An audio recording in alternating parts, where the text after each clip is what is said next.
الحمد لله رب العالمين والصلاة والسلام على سيدنا محمد صلى الله عليه وسلم وعلى آله وأصحابه أجمعين.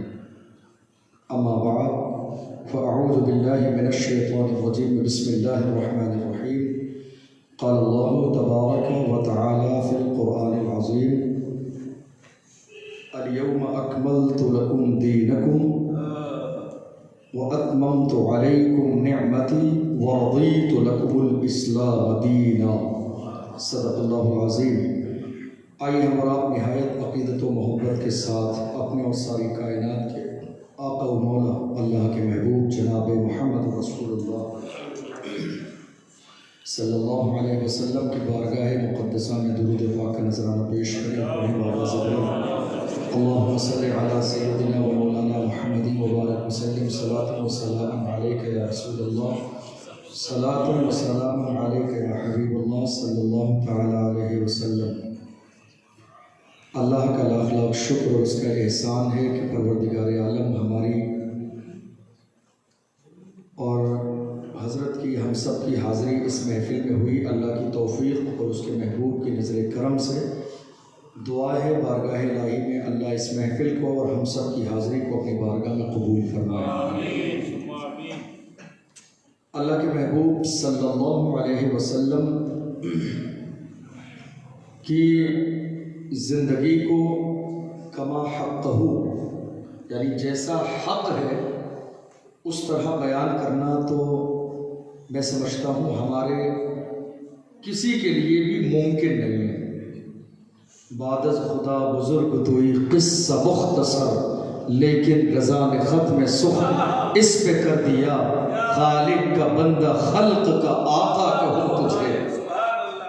اعلیٰ حضرت نے پوری زندگی تعریف کی، چہرے کا ذکر کیا، ناک کا ذکر کیا، کان کا ذکر کیا، آنکھوں کا ذکر کیا، زبان کا ذکر کیا، ہتھیلی کا ذکر کیا، مصطفیٰ کے ابرو کا ذکر کیا، مصطفیٰ کے لمحائے مبارکہ کا ذکر کیا، دندان مبارک کا ذکر کیا، زبان کا ذکر کیا، ہاتھوں کا ذکر کیا، پیروں کا ذکر کیا، انگلیوں کا ذکر کیا، بالوں کا ذکر کیا، مصطفیٰ کے مسکرانے کا ذکر کیا، مصطفیٰ کی خاموش ہے ہر چیز کا ذکر.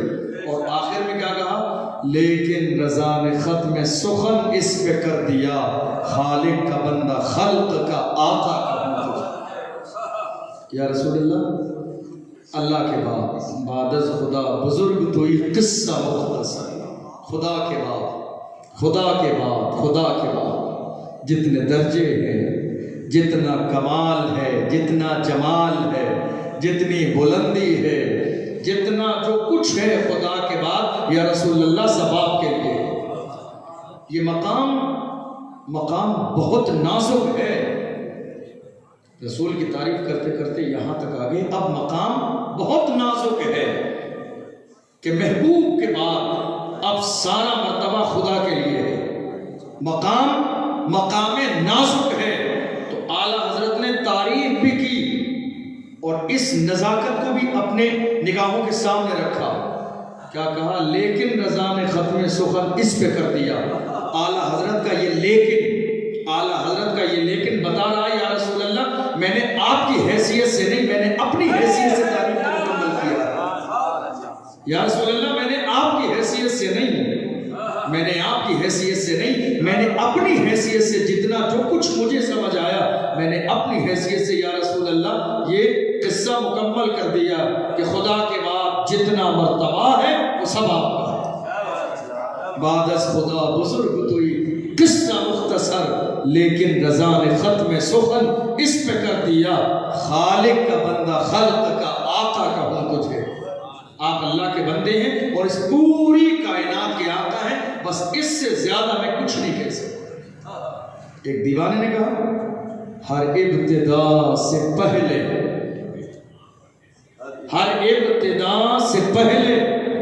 ہر انتہا کے بعد ذات نبی بلند ہے ذات خدا کے بعد. ہر ابتدا سے پہلے ہر انتہا کے بعد ذات نبی بلند ہے ذات خدا کے بعد. اور دنیا میں احترام کے قابل ہیں جتنے لوگ، دنیا میں احترام کے قابل ہم سب کو مانتے ہیں مگر مصطفیٰ کے بعد، ہم سب کو مانتے ہیں مگر مصطفیٰ کے بعد۔ قتل حسین اصل میں مرگ یزید ہے، اسلام زندہ ہوتا ہے ہر کربلا کے۔ پیغمبر کی تعریف آپ یقین جانیے، مجھے سب سے زیادہ ایک لائن بہت پسند ہے، میں ہمیشہ پڑھتا ہوں اس کو بار بار، وہ جملے میری زبان پہ آتے ہیں۔ حضرت جبریل امین نے جو رسول کے بارے میں اپنی رائے دی تھی، بہت زیادہ اعتبار ہے حضرت جبریل امین کے جملوں کا، کیونکہ میں پیغمبر کی تعریف کر رہا ہوں، میں نے دیکھا نہیں ہے۔ سرکار اعلیٰ حضرت نے تعریف کی جیسا قرآن و حدیث میں پڑھا تعریف کر دی، جامی نے تعریف کی قرآن و حدیث کو پڑھ کے، امیر خسرو نے تعریف کی قرآن اور حدیث کو پڑھ کے، لیکن جبریل امین وہ ہیں کہ جن کے سامنے حضرت آدم سے لے کے عیسیٰ تک ایک طرف سب کا حسن بھی ہے، سب کا جمال بھی ہے، سب کا کمال بھی ہے، سب کی بلندی بھی ہے، اور ایک طرف میرے آقا ہیں۔ اے جبریل تم بتاؤ میرے نبی کی ذات کے بارے میں، تو جبریل کہتے قلبت الارض مشارقها ومغاربها فلم ارى احدا افضل من محمد۔ حضرت جبریل کہتے ہیں میں نے مشرق و مغرب کو الٹ پلٹ کے دیکھا۔ قلبہ یقلب معنی ہوتا ہے پلٹ پلٹ کے دیکھنا عربی گرامر کے اعتبار سے۔ وہ یہ نہیں کہتے میں نے سیر کی، انہوں نے یہ نہیں کہا میں نے سیر کی۔ رأیت الدنیا، میں نے دنیا کو دیکھا نہیں۔ رأیت السما، میں نے آسمان کو دیکھا، یہ بھی نہیں کہا۔ انہوں نے کہا قلبت الارض مشارقها ومغاربها، مشرق میں اور مغرب میں جتنی زمین ہے جو کچھ ہے میں نے سب کو الٹ پلٹ کے دیکھا۔ جب زمین پر ہماری کوئی چیز کھو جاتی ہے تو ہم بار بار اس کو الٹ پلٹ کے دیکھتے ہیں کہیں تو مل جائے، الٹ پلٹ کے دیکھتے ہیں کہیں تو مل جائے، بار بار اس کو الٹتے پلٹتے کہیں تو مل جائے۔ جبریل امین کہتے ہیں قلبت الارض مشارقها ومغاربها فلم ارى احدا افضل من محمد۔ میں نے مشرق و مغرب کے روئے زمین کو پلٹ پلٹ کے دیکھ لیا، مگر محمد سے افضل اس کائنات میں اللہ نے کسی کو نہیں بنایا۔ کتنے کمال ہیں یہ جملے، کتنا مقام میرے نبی کا ان جملوں سے ظاہر ہوتا ہے۔ جبریل امین اور اعلیٰ حضرت بھی کتنے کمال ہیں، جب ان کی نظر اس جملے پہ پڑی تو انہوں نے اپنے انداز میں کہا یہی بولے سدرا والے چمنے جہاں کے دھالے، سبھی میں نے چھان ڈالے، تیرے پائے کا نہ پایا، تجھے یک نے یک بنایا، تجھے یک نے یک بنایا۔ ایک خدا نے آپ جیسا بس ایک بنایا ہے، اس کے علاوہ کسی کو نہیں بنایا۔ یہی بول سدرا والے چمنے جہاں کے تھالے، یعنی سب کو دیکھنے کے بعد رائے قائم کی، سب کو دیکھنے کے بعد۔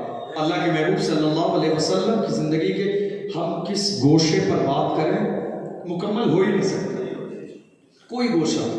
آپ دیکھیے صلح حدیبیہ کے موقع پر ایک چیز میرے ذہن میں آئی، اور یہ صرف اللہ کی طرف سے ہے کہ بتانا چاہیے۔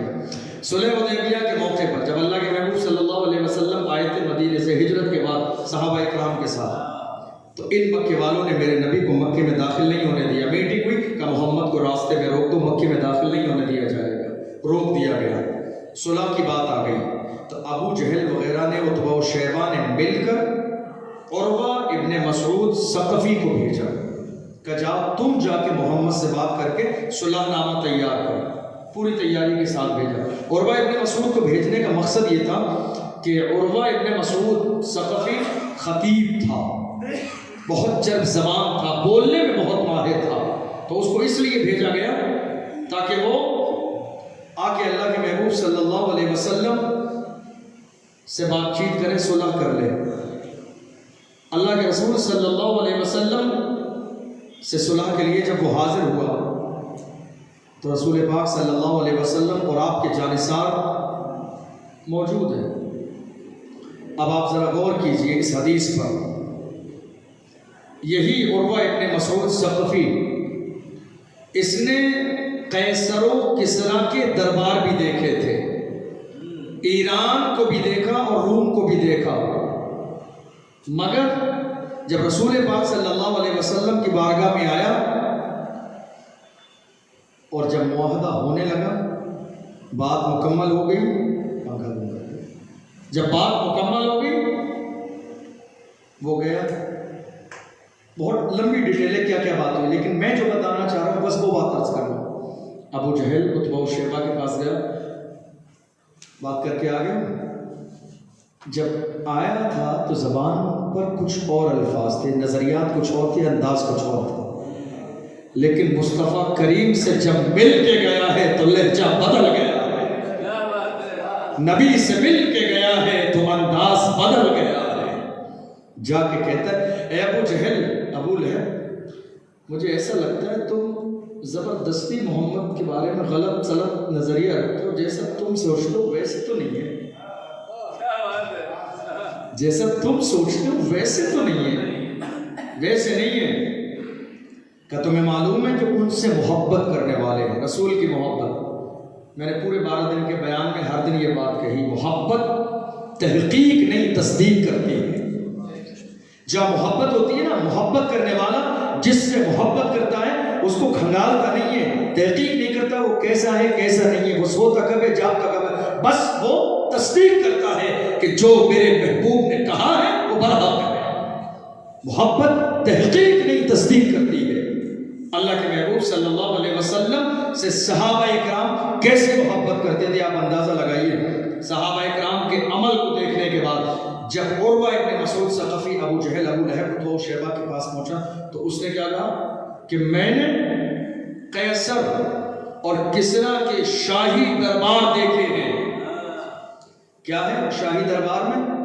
کہ بادشاہ کے یہاں خدمت کرنے والے پیسے دے کے رکھے جاتے ہیں، چوک پر خدمت گزار پیسے دے کے رکھے جاتے ہیں، ہاتھ باندھ کر کھڑے ہونے والے پیسے دے کے رکھے جاتے ہیں، بادشاہ کے لیے احترام میں کھڑے ہونے والے پیسے دے کے رکھے جاتے ہیں. وہ محبت کرنے والے نہیں ہوتے ہیں، پیسے نوکر ہیں، وہ پیسے لے کے رہتے ہیں عزت کرنے کے لیے. اب جب پیسے لے کے عزت کرنے کے لیے رہتے ہیں تب تو بہت زیادہ محبت اور عزت ہونی چاہیے. لیکن عروہ ابن مسعود ثقفی نے ایک رسول کا دشمنوں کے اندر صحابہ کی جو ہے انداز کو، ان کے رہن سہن کو بیان کر رہا میں نے قیصر و کسریٰ کے دربار دیکھے ہیں لیکن محمد کے جیسا دربار روئے زمین پر میری آنکھوں نے دیکھا ہی نہیں. میری آنکھوں نے روئے زمین پر محمد سے زیادہ افضل والا دربار دیکھا ہی نہیں ہے. ابو جہل کہتا ہے میں نے تمہیں اس لیے تھوڑی بھیجا تھا کہ تم جا کے انہی کے ہو جانا، میں نے اس لیے نہیں بھیجا تھا کہ تم جا کے انہی کے ہو جانا. کیا بات ہے تمہارے اوپر بھی جادو کر دیا. اخنس بن شریک ایک بہت بڑے دشمن رسول کا نام ہے.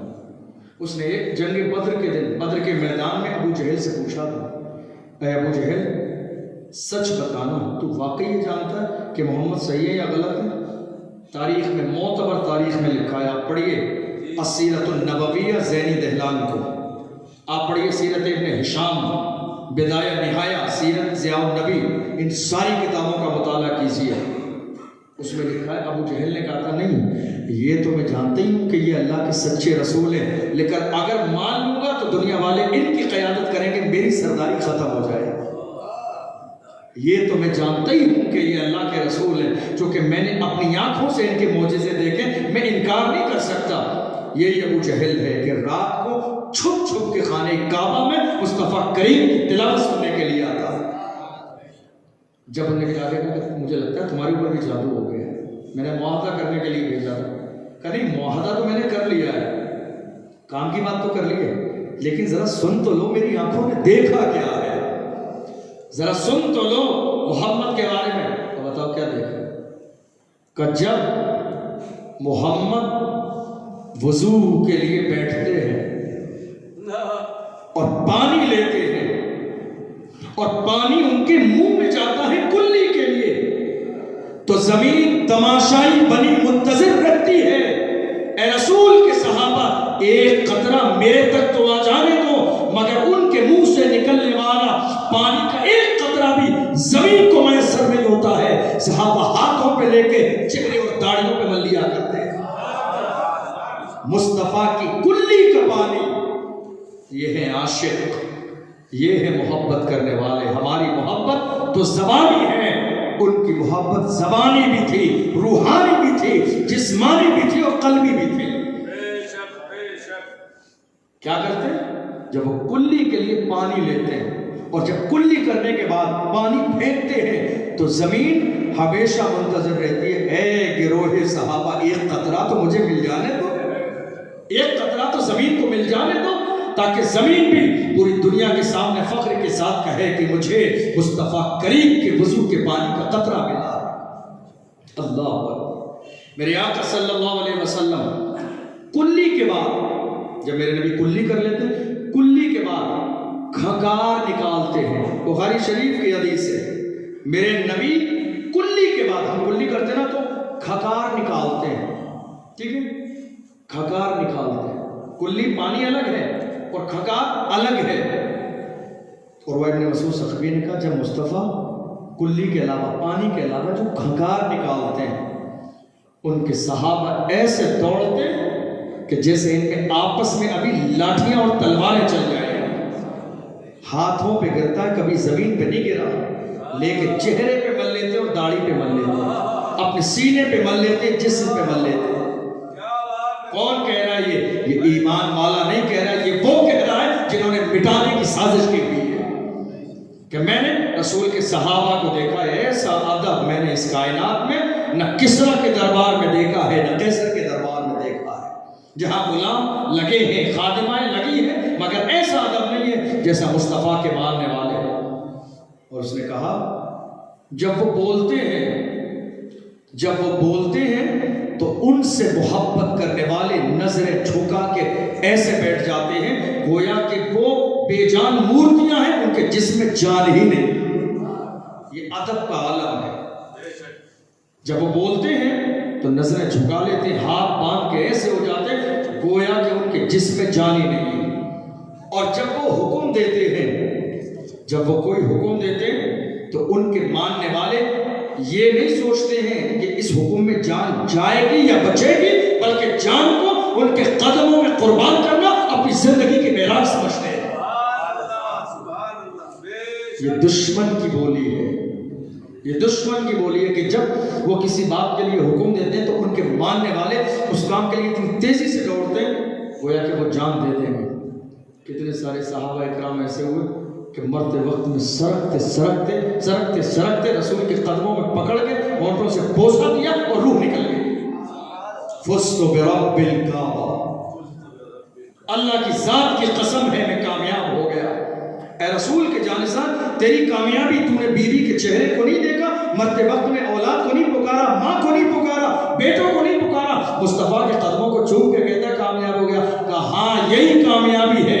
قیامت کے میدان میں میرے نبی نے کہا تھا کل سبب و نسب ينقطع یوم القیامت الا سببی و نسبی، میرے نبی نے فرمایا قیامت کے دن سارے رشتے ٹوٹ جائیں گے سوائے میرے رشتے کے، ساری نسبتیں ختم ہو جائیں گی سوائے میرے نسبت کے۔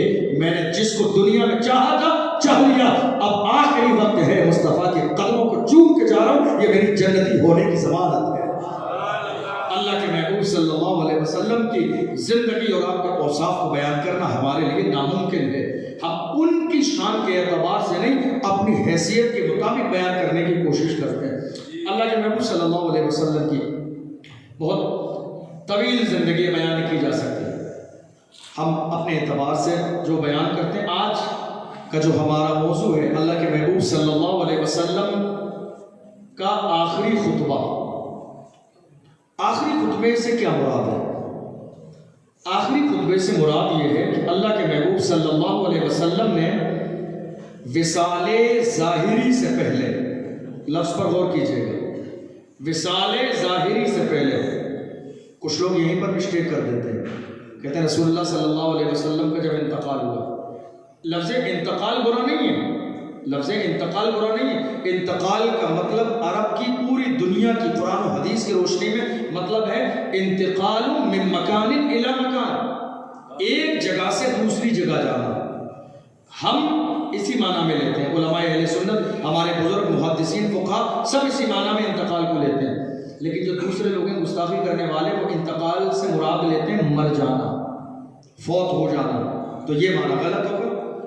تو وصال ظاہری میں اس لیے بول رہا ہوں کہ ظاہری طور پر ہمارے آقا صلی اللہ علیہ وسلم نے ہم سے پردہ فرما لیا، لیکن باطن کا عالم یہ ہے کہ تو زندہ ہے واللہ، تو زندہ ہے واللہ، میری چشم عالم سے چھپ جانے والا۔ آپ زندہ ہیں، میری آنکھوں میں آپ کو دیکھنے کی صلاحیت نہیں ہے۔ اللہ کے رسول صلی اللہ علیہ وسلم نے وصال ظاہری فرمانے سے پہلے کچھ خطبے ارشاد فرمائے، امت کے لیے وہ نصیحت بھی ہے اور آنے والے قیامت تک کے سارے لوگوں کے لیے وہ وصیت بھی ہے۔ اللہ کے رسول صلی اللہ علیہ وسلم نے 10 سال کی اپنی زندگی مدینہ شریف میں گزاری، 53 سال مکے میں اور 10 سال مدینہ شریف میں۔ میرے آقا صلی اللہ علیہ وسلم کی ظاہری حیات، لفظ ظاہر پہ سمجھ گئے نا، ظاہری حیات 63 سال۔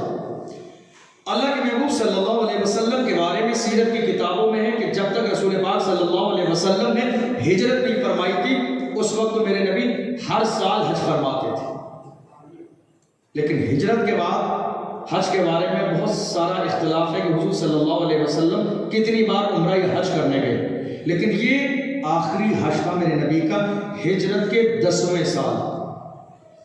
اللہ کے محبوب صلی اللہ علیہ وسلم نے حج فرمایا۔ اس حج کو اسلام کی تاریخ میں حجۃ الوداع بھی کہا گیا، حجۃ الاسلام بھی کہا گیا، حجۃ البلاغ بھی کہا گیا، حجۃ الطریق بھی کہا گیا، بہت سارے نام دیے گئے۔ میں سب کے بارے میں آپ کو بتاؤں۔ حجۃ الوداع لفظ عربی میں الوداع ہے۔ الوداع کا مطلب ہوتا ہے کہ جب ہم کسی کو رخصت کرتے ہیں تو الوداع کہتے ہیں، ٹھیک ہے؟ تو حجۃ الوداع یعنی اللہ کے محبوب صلی اللہ علیہ وسلم کا وداعی خطبہ، یعنی وصال سے پہلے کا خطبہ۔ حجۃ الاسلام، اس خطبے کو اس لیے کہا گیا کہ اللہ کے محبوب صلی اللہ علیہ وسلم نے اسلام کے سارے احکام قرآن کی روشنی میں، اور چونکہ اسی دن اللہ نے قرآن کی الیوم اکملت لکم آخری آیت کو نازل فرمایا، تو حجۃ الاسلام اس لیے کہا گیا کہ یہ وہ حج ہے کہ جس میں حضور نے اسلام کے سارے احکامات کو لوگوں کے لیے بیان فرما دیا۔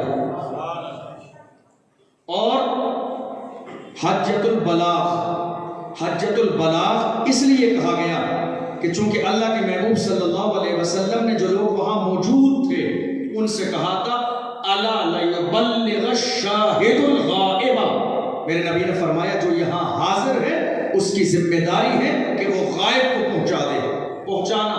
تو حجۃ البلاغ اس لیے کہا گیا کہ وہ حج کہ جس حج میں احکام شرعیہ کو لوگوں تک پہنچانے کا حکم دیا گیا۔ کئی نام اللہ کے محبوب صلی اللہ علیہ وسلم میں جب حج کا ارادہ فرمایا تو میرے نبی نے حج کا اعلان فرمایا، بلال جہاں تک ممکن ہو خبر بھیج دو کہ آج اس سال اللہ کے محبوب حج فرمانے والے ہیں۔ ذرا غور کیجیے، کسی کے ذہن میں یہ سوال آ سکتا ہے ہمیشہ کے لیے، اللہ کے محبوب صلی اللہ علیہ وسلم کی اپنی حدیث ہے کہ اللہ دکھاوے کو پسند نہیں کرتا، تو کسی دشمن کے ذہن میں یہ سوال آ سکتا ہے کہ جس طرح نماز عبادت ہے، جس طرح روزہ عبادت ہے، جس طرح زکوٰۃ عبادت ہے، خاموشی کے ساتھ کرنا چاہیے، بالکل ویسے ہی حج بھی عبادت ہے، تو میرے نبی بجائے خاموشی سے جانے کے اعلان کیوں کرا؟ سوال کسی کے ذہن میں یہ آ سکتا ہے، چونکہ میرے نبی نے باضابطہ، یہ بہت اہم بات ہے اس واقعے کی کہ میرے نبی نے حضرت بلال کے ذریعے تمام جہاں تک ممکن تھا ان علاقوں تک خبر پہنچائی کہ لوگ تیار ہو جائیں، اللہ کے محبوب صلی اللہ علیہ وسلم اس بار حج فرمانے والے ہیں۔ پہلی وجہ رسول نے اعلان کیوں فرمایا؟ رسول نے اعلان اس لیے فرمایا کہ زمانے جاہلیت میں عرب کے لوگوں کا انداز یہ تھا کہ وہ رات میں اندھیرے میں کبھی کبھی ننگے بھی طواف کیا کرتے تھے۔ قرآن کی آیت سے یہ ثابت ہے، پہلے بارے میں ننگے طواف کیا کرتے تھے عرب والے، اور اس کے بعد ان کا اپنا الگ انداز تھا کہ طواف کرنے میں کبھی کسی کو بوسہ دیتے، کبھی کسی کو بوسہ دیتے، کبھی حبل کو بوسہ دیتے، اور یہ سمجھتے ہیں ہمارا طواف مکمل ہو گیا، یعنی بالکل زمانے جاہلیت کے رسم و رواج کے مطابق ان کا حج تھا۔ تو اللہ کے محبوب صلی اللہ علیہ وسلم نے اعلان اس لیے کرایا، میرے صحابہ کو جہاں تک ممکن ہو بلا لو تاکہ وہ اپنی آنکھوں سے مجھے حج کرتا دیکھ لے، تاکہ قیامت تک کے لوگوں کو حج کرنے کا طریقہ آ جائے۔ اللہ نے نماز کو نازل فرمایا، یا ایھا الذین آمنوا اقیموا الصلاۃ، اے ایمان والو نماز پڑھو۔ قرآن کے 30 پارے 114 صورتیں 6666 آیتوں میں اللہ نے کہیں نہیں بتایا کہ نماز پڑھنا کیسے ہے۔ میرے نبی نے فرمایا، اللہ نے نماز کو نازل فرمایا، صحابہ میرے نبی کی بارگاہ میں یا رسول اللہ نماز پڑھیں تو پڑھیں کیسے؟ قرآن میں تو ذکر ہی نہیں ہے، خالی نماز کا ذکر ہے۔ میرے نبی نے فرمایا صلو کما رأیتمونی، نماز ویسے پڑھو جیسے مجھے پڑھتے دیکھتے ہیں۔ میرے نبی نے کہا میرے تمام جانشینوں کو اکٹھا کرو تاکہ جو آج تک زمانے جاہلیت کے طریقے پہ حج کرتے ہیں وہ اپنی نگاہوں کی اپنے ماتھے کی آنکھوں سے مجھے طواف کرتا دیکھ لیں تاکہ طواف کا طریقہ آ جائے، صفا مروہ پہ دوڑتا دیکھ لیں تاکہ صفا مروہ پہ دوڑنا آ جائے، منا اور مزدلفہ کی حاضری دیکھ لیں تاکہ وہاں جانے کا موقع مل جائے، مسجد نمرہ کی عبادت دیکھ لیں تاکہ وہاں جانے کا موقع مل جائے، عرفات کے میدان میں اللہ کے سامنے روتا دیکھ لیں تاکہ اللہ کے سامنے رونے کا سلیقہ آ جائے، عرفات کے میدان میں مجھے دعا کرتے دیکھ لیں تاکہ دعا کا موقع آ جائے، منا کی سرزمین پر جانور کو ذبح کرتے ہوئے اپنی آنکھوں سے دیکھ لیں تاکہ انہیں اندازہ ہو جائے کہ اللہ کے محبوب نے کیسے قربانی کی تھی۔ ان تمام چیزوں کے لیے جمع کیا جائے، پہلی وجہ۔ دوسری وجہ یہ تھی کہ اللہ کے محبوب صلی اللہ علیہ وسلم نے حجۃ الوداع سے پہلے کئی بار ارشاد فرما دیا تھا، جو صحابہ کرام ملنے آتے تھے گاؤں سے، دیہاتوں سے، دوسرے علاقوں سے ملنے آتے تھے تو میرے نبی فرماتے تھے ممکن ہے یہ ہماری تمہاری آخری ملاقات ہو، ممکن ہے کہ اس سال کے بعد ہماری تمہاری ملاقات نہ ہو سکے۔ گویا کہ اللہ کے محبوب صلی اللہ علیہ وسلم نے اپنے جانثاروں کو وصال فرمانے کا اشارہ کر دیا تھا۔ کچھ لوگ سمجھ بھی گئے، کچھ لوگ نہ سمجھ سکے، لیکن اللہ نے جس کو جیسا علم دیا تو میرے آقا صلی اللہ علیہ وسلم نے صحابہ کو اس لیے بھی جمع فرمایا تاکہ میرے تمام جانثاروں سے میری ملاقات بھی ہو جائے۔ اور تیسری وجہ کہ اللہ کے محبوب صلی اللہ علیہ وسلم نے بلال حبشی سے کیوں کہا کہ جا کے اعلان کرو تاکہ سب کے سب لوگ ہمارے ساتھ حج کرنے چلیں، اس لیے کہ میرے نبی صلی اللہ علیہ وسلم اپنے ماتھے کی آنکھوں سے یہ دیکھنا چاہتے تھے کہ میں نے جس دین کو پھیلانے کے لیے مکے کی گلیوں میں پتھر کھائے، لوگوں نے گالیاں دی، راستے میں کوڑے ڈالے، راستے میں کانٹے بچھائے گئے، حالت نماز میں اونٹ کی اوجڑی ڈالی گئی، اتنی ساری تکلیفوں کو برداشت کرنے کے بعد میں نے جس دین کو پھیلایا ہے، میں یہ چاہتا ہوں کہ وصال سے پہلے ان تمام جانثاروں کو جنہوں نے اسلام کے دامن سے وابستہ ہو گئے ہیں ان کو سب کو ایک مجمع میں دیکھنا چاہتا ہوں تاکہ میرے دل کو اطمینان ہو جائے کہ میں نے جس دین کی شروعات کی تھی آج الحمدللہ پوری دنیا کے اندر اس کے ماننے والے موجود ہیں۔ اپنے ماتھے کی آنکھوں سے ان کو دیکھنا چاہتے ہیں۔ اور ایک چوتھی وجہ یہ تھی، اللہ کے محبوب صلی اللہ علیہ وسلم یہ بات جانتے تھے کہ میرے جانثار جتنی محبت مجھ سے کرتے ہیں اس دنیا میں کسی اور سے نہیں کرتے۔ میرے نبی جانتے تھے، اللہ کے محبوب صلی اللہ علیہ وسلم کے جانثاروں کا عالم یہ تھا کہ نماز کے بعد بہت سے ایسے لوگ تھے جو گھر جاتے ہی نہیں تھے، ظہر پڑھ لی تو عصر کے انتظار میں ہے، عصر میں انتظار کس بات کا ہے؟ نماز کا تو انتظار ہے ہی کہ عصر کا وقت آنے والا ہے، مگر نماز سے زیادہ مصطفیٰ کے چہرے کے دیدار کا انتظار ہے کہ جب نماز آئے گی، جب وقت نماز آئے گا تو مصطفیٰ کے چہرے کو ساتھ میں لے کے آئے گا۔ میرے نبی اپنے حجرے سے پردہ ہٹائیں گے، جب آئیں گے تو ایک طرف اذان ہوگی، دوسری طرف جب میں اذان سنوں گا اشہد ان محمد رسول اللہ تو ایک طرف بلال کی آواز میرے کانوں میں آئے گی تو دوسری طرف مصطفیٰ کا چہرہ میری نگاہوں کے سامنے ہوگا۔ جاتے ہی نہیں تھے، جاتے ہی نہیں تھے، ظہر پڑھ لی تو عصر کے انتظار میں، عصر پڑھ لی تو مغرب کے انتظار میں، مغرب پڑھ لی تو عشاء کے انتظار میں، عشاء پڑھ لی کہا گیا رات ہو گئی ہے گھر چلے جاؤ، کہ میرے دل میں خواہش ہے تہجد بھی مسجد نبوی میں پڑھ کے جاؤ تاکہ نہ جانا رات میں کبھی میرے محبوب کا دل ہو جائے مسجد کی تشریف آوری کے لیے تو ایک نظر اور مصطفیٰ کے چہرے کو دیکھ لیں۔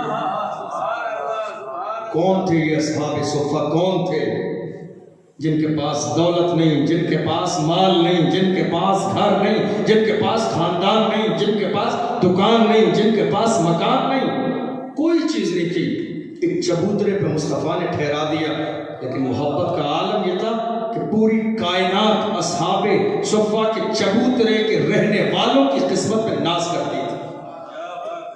مدینے میں کوئی کھانا نہ کھائے کھائے تو پرواہ بیوی کو ہے، کوئی کھانا نہ کھائے تو پرواہ ماں کو ہے، کوئی کھانا نہ کھائے تو پرواہ اس کے بھائی کو ہے، کوئی کھانا نہ کھائے تو توجہ دینے والا بیٹا ہے۔ لیکن بلال اصحاب صفہ پہ بیٹھنے والے ہیں، بلال بھوکا ہے تو پرواہ گنبد خضرا والے کو ہے۔ بلال نے پانی نہیں پیا ہے تو پریشانی مصطفیٰ کو ہے، بلال پانی پی لے۔ ابو ہریرہ نے دودھ نہیں پیا ہے، پریشان میرے مصطفیٰ ہے، میرے ابو ہریرہ نے 3 دن سے کھانا نہیں کھایا۔ پرواہ کرنے والی ذات میرے نبی کی ہے۔ اللہ اکبر۔ میرے آقا صلی اللہ علیہ وسلم نے صحابہ اکرام کو چوتھی وجہ یہ بھی ہے اس لیے جمع فرمایا، میرے نبی جانتے تھے میرے وصال کے بعد انہیں جتنی محبت مجھ سے ہے، ان کو اپنے آپ کو سنبھالنا اتنا آسان نہیں ہوگا۔ جن کو کوئی کھانا نہیں ہے، جن کے پاس پینا نہیں ہے، ان کا کھانا پینا صرف میرے چہرے کا دیدار ہے، وہ میرے وصال کے بعد اپنے آپ کو سنبھالیں گے کیسے؟ ان کا سنبھلنا ضروری ہے، صحابہ اکرام کا سنبھلنا ضروری ہے، کیونکہ یہ اسلام پھیلانے کا دور ہے۔ اگر یہ نہ سنبھل سکے تو اسلام کے پیغام کو پوری دنیا میں کون پہنچائے؟ میرے آقا صلی اللہ علیہ وسلم نے تمام جانصاروں کو اکٹھا کیا تاکہ ایک بار آخری بار آ کے مجھ سے مل لیں گے، میرے سینے سے لگ جائیں گے، میرے چہرے کو دیکھ لیں گے، میری نصیحت کو سن لیں گے، تو کم سے کم میرے وصال کے بعد تھوڑا سا ان کے دل کو سکون مل جائے گا کہ ابھی چند لمحے پہلے میں نے اپنے محبوب کا دیدار کیا۔ ایک 5ویں وجہ یہ ہے، اللہ کے محبوب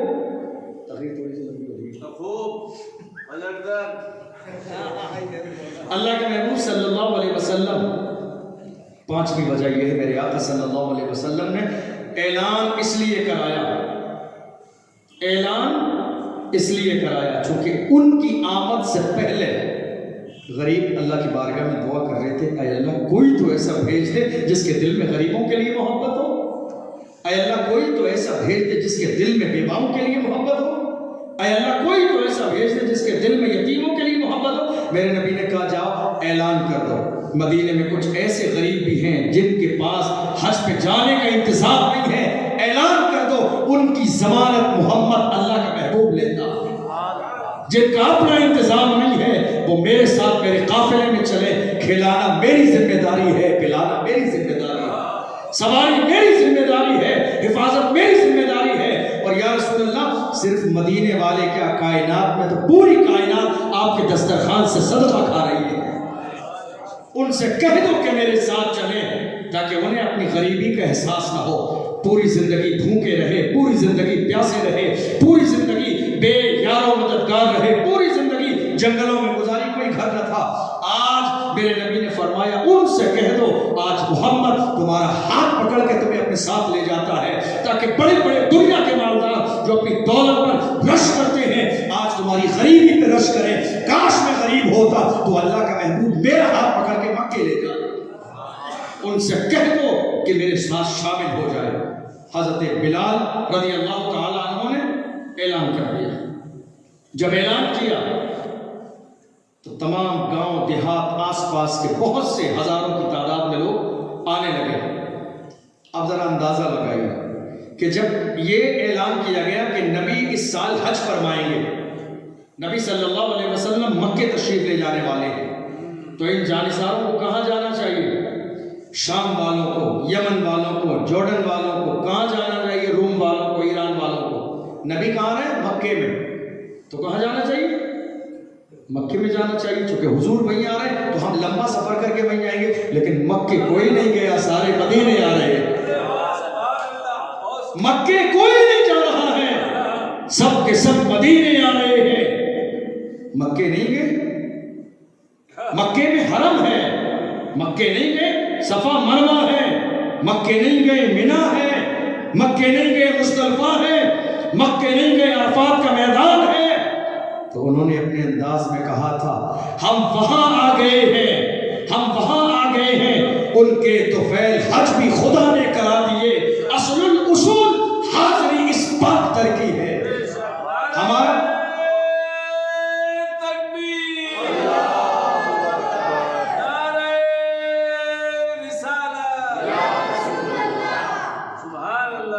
ہم وہاں نہیں گئے، ہم یہاں آئے ہیں، کیونکہ ان کے طفیل حج بھی خدا نے کرا دیے۔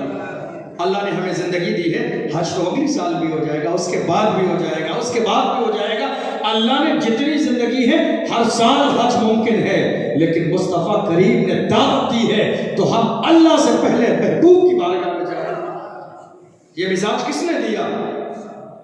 وہ سوچیں، ذرا غور کریں، اپنے دل پہ ہاتھ رکھ کے سوچیں، اپنے ایمان کا جائزہ لیں۔ جو آج کہتے نہیں ہم تو اللہ کی طرف جائیں گے، اے اللہ کی طرف جانے والوں دیکھو صحابہ کا مزاج یہ تھا، ہم اللہ کی طرف جائیں گے مگر ڈائریکٹ نہیں جائیں گے، مصطفیٰ کے پیچھے جائیں گے، ہم اللہ کے ہی جائیں گے۔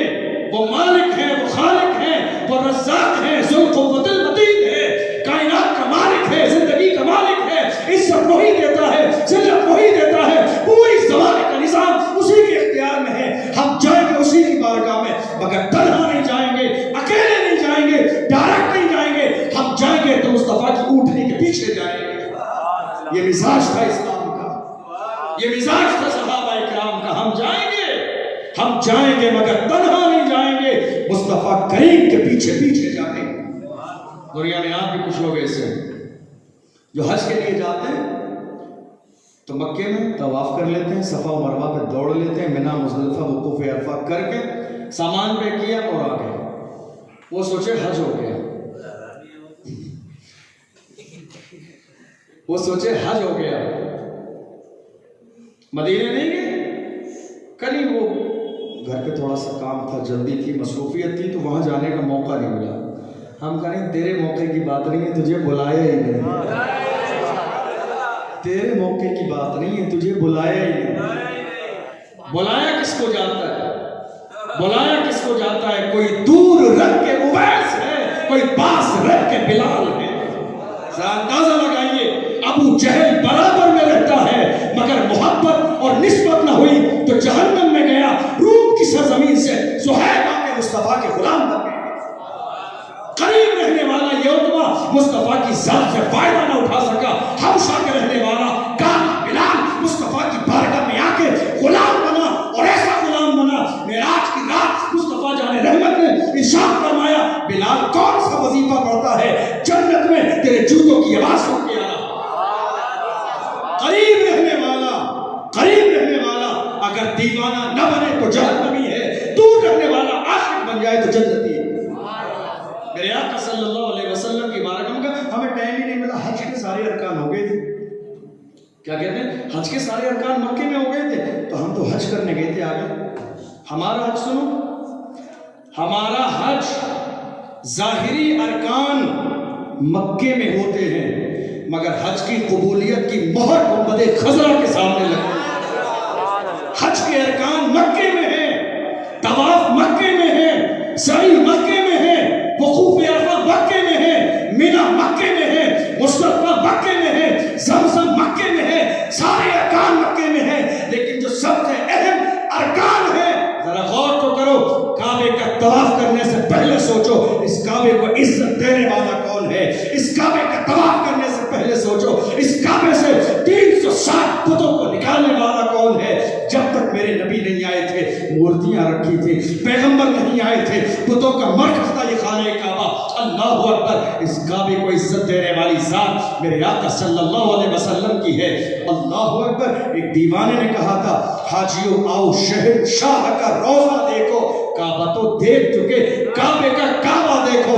کعبے کا کعبہ گنبد خضرا ہے، کعبے کا کعبہ محبوب کا دیار ہے، کعبے کا کعبہ مزار رسول ہے، کعبے کا کعبہ سنہری جالیوں میں آرام فرمانے والے آقا ہیں۔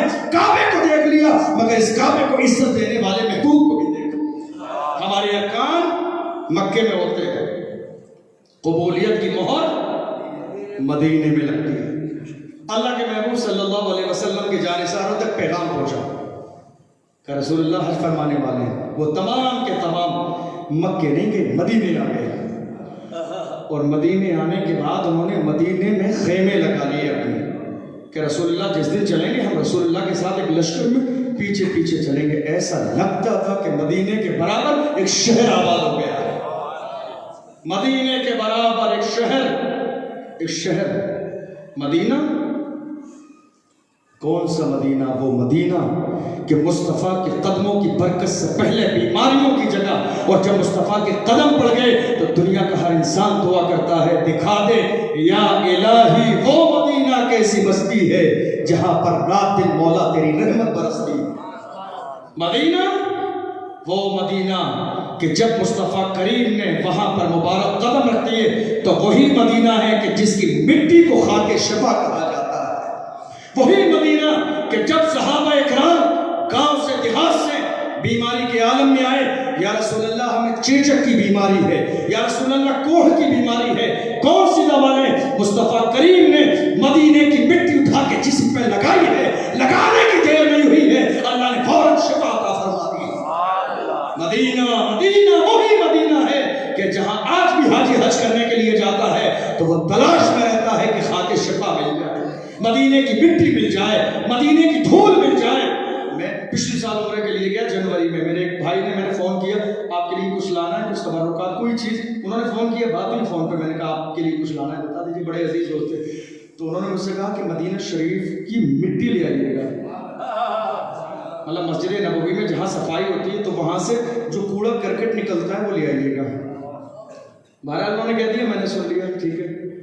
میں 15 دن رہا، کوشش کرتا رہا کہ ایک ذرہ بھی وہاں کہیں مٹی کا مل جائے، مگر مجھے نہیں ملا۔ اتنا بڑا نظام آپ دیکھ لیجیے، لیکن آپ دیکھ لیں وہاں نظام میں کمی نہیں ہے۔ ظاہری طور پر نظام کوئی بھی چلاتا ہو، مگر ہمارا ایمان یہی ہے کہ اس بارگاہ میں آج بھی حاضری کے لیے فرشتے آتے ہیں، غلامی کے لیے فرشتے آتے ہیں۔ نظام چلانے والی اللہ کی ذات ہے، ہماری دنیا والوں کی کیا اوقات ہے کہ اس بارگاہ کا نظام چلائیں۔ میرے آقا صلی اللہ علیہ وسلم نے سارے لوگ جب میرے نبی کے یہاں آ گئے، میدان تیار ہو گیا، اللہ کے محبوب صلی اللہ علیہ وسلم نے تیاری فرمائی۔ جب قافلہ روانہ ہوا، رسول پاک صلی اللہ علیہ وسلم کے جانثار کے ساتھ چلنے لگے۔ اب یہ لشکر جا رہا ہے، آپ ذرا اندازہ لگائیے کتنا عظیم لشکر ہے، جس لشکر میں اللہ کا محبوب موجود ہو، جس لشکر میں دائیں طرف وہ ہوں کہ جن کو دنیا یاری غار کے نام سے جانتی ہے، تو بائیں طرف وہ ہوں کہ جن کے بارے میں نبی نے فرمایا میرے بعد اگر کوئی نبی ہوتا تو عمر ہوتے۔ پیچھے چلنے والے وہ ہوں کہ جنہوں نے رسول کے حکم پر کہا تھا یا رسول اللہ اگر آپ کہیں تو اسلام کی سربلندی کے لیے 1000 اونٹ سامان سے لدے ہوئے اللہ کی بارگاہ میں قربان کرتا ہوں۔ رسول کے پیچھے چلنے والوں میں کون ہے؟ وہ علی جس کا احسان پوری امت پہ ہے۔ سارے لوگ چل رہے ہیں۔ میرے آقا صلی اللہ علیہ وسلم نے مدینے میں کس کو چھوڑا؟ حضرت ابو دجانہ رضی اللہ تعالیٰ عنہ کو میرے نبی نے اپنا نائب بنایا اور کہا مدینے کی ذمہ داری تمہاری ہے۔ سب کو لے کے میرے آقا صلی اللہ علیہ وسلم چلے، مقام ذوالحلیفہ میں پہنچ گئے۔ مقام ذوالحلیفہ کون سا مقام ہے؟ مقام ذوالحلیفہ یہ ان کے لیے، مدینے والوں کے لیے میقات ہے، یعنی یہاں سے ان کو احرام باندھنا ہے۔ مقام ذوالحلیفہ میں میرے آقا صلی اللہ علیہ وسلم نے صحابہ اکرام کے ساتھ قیام فرمایا، اور اس کے بعد رسول پاک صلی اللہ علیہ وسلم نے قیام فرمانے کے بعد جب سفر کو جاری رکھا، تقریباً 1 ہفتے کے بعد میرے آقا صلی اللہ علیہ وسلم جا کے پہنچے مدینے کے قریب ایک وادی ہے ذو طوا، اس وادی میں جا کے میرے آقا صلی اللہ علیہ وسلم نے قیام فرمایا۔ ڈائریکٹ مکہ شریف میں آپ نے دخول نہیں فرمایا، اس کی وجہ یہ تھی کہ ہم اتنا لمبا سفر کر کے آئے، تھکے ہارے ہیں، ہم یہاں غسل کریں گے، ایک دم صحیح ہو جائیں گے، اور اس کے بعد پوری چستی کے ساتھ، پھرتی کے ساتھ تمام کے تمام سونے اور آرام کرنے کے بعد پھر جا کے اللہ کے گھر کا طواف کریں گے۔ اس کے بعد میرے نبی نے آرام فرمایا، غسل فرمایا۔ دوسرے دن صبح فجر کی نماز کے بعد سارے صحابہ اکرام تیاری کے ساتھ خانہ کعبہ میں داخل ہوئے۔ کعبے کو جان رہے ہیں آپ؟ یہ وہی مکہ ہے، یہ وہی خانہ کعبہ ہے کہ جس مکے سے راتوں رات میرے نبی کو نکالا گیا تھا۔ جب میرے نبی چلے تھے تو حسرت بھری نگاہوں سے میرے نبی خانہ کعبہ کو دیکھ رہے تھے۔ اے اللہ کے گھر خانہ کعبہ، میں نے دل میں کبھی یہ نہ سوچا تھا کہ مجھے کبھی تجھے چھوڑ کے جانا پڑے گا۔ میرے آقا صلی اللہ علیہ وسلم جب پیدا ہوئے تھے، عبد المطلب خانہ کعبہ میں لے کے گئے تھے۔ کتابوں میں لکھا ہے عبد المطلب نے کہا میں دیکھ رہا ہوں خانہ کعبہ محمد کی طرف جھکا ہوا ہے، میں ان کو لے جا رہا ہوں، وہ ہماری طرف آ رہا ہے محبوب کے دیدار کے لیے۔ میں جب خانہ کعبہ کے قریب گیا میں نے اپنے کانوں سے آواز سنی، خانہ کعبہ کے در و دیوار سے آواز آ رہی تھی، اے اللہ تیرا شکر ہے کہ تو نے اس کو بھیج دیا جو میری عظمت کو برقرار رکھنے والا آ گیا، اے اللہ تیرا شکر ہے کہ تو نے اس کو بھیج دیا ہے جو پوری دنیا کے اندھیرے کو ختم کر کے روشنی پھیلائے۔ میرے آقا صلی اللہ علیہ وسلم اب اسی مکے میں داخل ہو رہے ہیں، حسرت بھری نگاہوں سے دیکھ رہے ہیں۔ اس کے بعد تمام جانصار محبوب کے پیچھے پیچھے حرم شریف میں داخل ہوئے، خانہ کعبہ پہ نظر پڑی۔ ہم جب یہاں ٹی وی وغیرہ میں خانہ کعبہ دیکھتے ہیں تو ہمیں اندازہ نہیں ہوتا ہے خانہ کعبہ کا۔ جب آپ جائیں گے، اللہ آپ کو سب کو، میں اس محفل میں اللہ کی بارگاہ میں ہاتھ اٹھا کے اس محبوب کے صدقے میں دعا کرتا ہوں کہ اسی سال آپ سب کو وہاں جانا نصیب ہو، ہم سب کو جانا نصیب ہو۔ آپ جب جائیں گے اور خانہ کعبہ پہ آپ کی پہلی نظر پڑے گی، میں سمجھتا ہوں زندگی میں اس سے زیادہ بہترین فیلنگ آپ کو کبھی نہیں آئے۔ کعبے پہ پڑی جب پہلی نظر، کیا چیز ہے دنیا بھول گیا۔ پہلی نظر جب کعبے پر، اللہ اکبر، کتنا حسین منظر ہے، کتنا جمیل منظر ہے۔ آپ دیکھتے رہے گا پوری دنیا میں کالے رنگ بہت موجود ہیں، لیکن جیسا غلاف کعبہ کعبے کی دیوار سے لپٹا ہوا نظر آتا ہے، پوری کائنات میں اس سے زیادہ حسن و جمال والا رنگ نظر نہیں آتا۔ آپ ذرا اندازہ تو لگائیے، جب بندہ وہاں پہنچتا ہے، خانہ کعبہ پہ نظر پڑتی ہے تو پوری دنیا بھول جاتا ہے، ساری دنیا کی رنگینیاں، سارا حسن و شباب سب بھول جاتا ہے۔ پھر خانہ کعبہ پہ نگاہ ڈالنے کے بعد زندگی میں کیے ہوئے گناہ یاد آتے ہیں، آنکھوں سے آنسو جاری ہو جاتے ہیں، دل رو رہا ہوتا ہے، بندے کی نظریں جھکی ہوتی ہیں۔ پوری دنیا میں پردہ کیا جا رہا ہے، ہر عورت پردہ کرے گی، سب، بھلے ہی وہ نبی کی بیوی ہو پردہ کرے گی، لیکن خانہ کعبہ میں پردہ نہیں ہو رہا ہے، وہاں پردہ نہیں ہو رہا ہے۔ وہاں بیٹی بھی ہے، بہن بھی ہے، بھابھی بھی ہے، ماں بھی ہے، دادی بھی ہے، کوئی پردہ نہیں ہے۔ باہر اسلام خانہ کعبہ میں پردہ کیوں نہیں ہے؟ اللہ کا حکم ہے پردہ کرو، اور اللہ ہی کے گھر میں پردہ نہیں ہو رہا ہے، اس کی وجہ کیا ہے؟ تو قرآن اور میرے نبی کی شریعت جواب دے گی۔ اللہ کا گھر وہ گھر ہے جس کی نظروں کے سامنے خانہ کعبہ کا جمال ہوتا ہے، وہ دنیا کے جمال پہ نظر ڈالتا ہی نہیں۔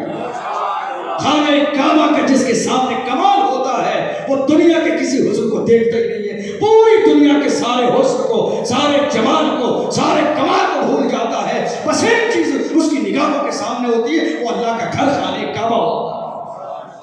مل کے طواف کیا جا رہا ہے، میرے نبی آگے آگے چل رہے ہیں، صحابہ اکرام پیچھے پیچھے چل رہے ہیں۔ لبیک اللہم لبیک لبیک لا شریک لک لبیک ان الحمد والنعمت لک والملک لا شریک لک، پکار رہے ہیں۔ صحابہ اکرام پیغمبر کے پیچھے پیچھے چل رہے ہیں، وہ صحابہ اکرام جو غریب تھے، خانہ کعبہ کا دیدار بھی کر رہے ہیں اور رو بھی رہے ہیں۔ اے اللہ تیرا کتنا بڑا احسان ہے، پوری زندگی آنے کے لیے ترستے رہے، جب تیری نگاہ کرم ہوئی تو نے حج تو عطا کیا مگر محبوب کی سرپرستی میں عطا کیا، اس سے بڑی ہماری زندگی کی اور معراج کیا ہو سکتی ہے۔ طواف کیا جا رہا ہے، محبوب طواف کرنے جب موقع ملتا ہے حجر اسود کو چوم لیتے ہیں۔ اس حجر اسود کو جانتے ہیں، یہ وہی حجر اسود ہے جب میرے نبی 7 سال کے تھے، خانہ کعبہ کو تعمیر کیا گیا تھا تو لوگ آپس میں لڑ رہے تھے، خانہ کعبہ کی دیوار پر حجر اسود کون رکھے گا۔ لوگوں نے عہد کیا تھا کل صبح فجر کے بعد جو سب سے پہلے حرم میں نظر آئے گا وہ اس کو رکھے گا، لیکن جب دوسرے دن گئے تھے تو سب سے پہلے نظر آنے والے میرے محبوب کی ذات تھی۔ سب نے کہا محمد رکھیں گے، مگر میرے نبی غریبوں کے ماوا، یتیموں کے ملجا، بے کسوں کے کس، بے بسوں کے بس، بے سہاروں کے سہارا، بے وسیلوں کے وسیلہ، بے چاروں کے چارہ، ٹوٹے ہوئے دلوں کے سہارا، آمینہ کے لال جناب محمد رسول اللہ صلی اللہ علیہ وسلم کا مزاج دیکھیے، آپ کی شان دیکھیے۔ سب نے مکے والوں نے کہا محمد ہم آپ کو پاور دیتے ہیں، آپ رکھ دیں۔ میرے نبی نے کہا نہیں، میں یہ چاہتا ہوں چادر منگا لو، حلم الی ثوبا، چادر لاؤ، چادر میں حجر اسود کو رکھو، مکے کے سارے سردار پکڑ لیں۔ یہ نعمت میں اکیلے نہیں، اس نعمت میں سب کو شامل کرنا چاہتا ہوں۔ میرے نبی کا مزاج یہ ہے۔ ہمارا مزاج کیا ہے؟ ہم ہر معاملے میں آگے آنا چاہتے ہیں، فوٹو کھینچا جائے تو ہمارا ہو، ویڈیو بنے تو ہم سامنے ہو، ساری چیزیں یہ ہمارا مزاج ہے۔ ہم اپنے اپنے طور پہ آگے بڑھنے کی کوشش کریں گے. حضرت علی نے فرمایا جو خود بڑا بنتا ہے اسے چھوٹا کر دیا جاتا ہے, جو چھوٹا بنتا ہے اللہ اسے بڑا بنا دیتا ہے. خود بڑے مت بنو, اگر خود چھوٹے بنو گے تو بڑا بنایا جائے گا, اور خود بڑے بن جاؤ گے تو یاد رکھو باقی نہ رہو گے, اللہ تمہیں پست کر دے گا. میرے آقا صلی اللہ علیہ وسلم اللہ کے محبوب ہیں, ہمارے نبی نے مزاج دیا یہ کہ سب کو شامل کر لو, اسی میں عافیت بھی ہے اور اسی میں خیریت بھی ہے. اللہ کے محبوب صلی اللہ علیہ وسلم اسی کے پاس آئے. میرے نبی نے حجر اسود کو بوسہ دیا. جب عمر نے بوسہ دیا,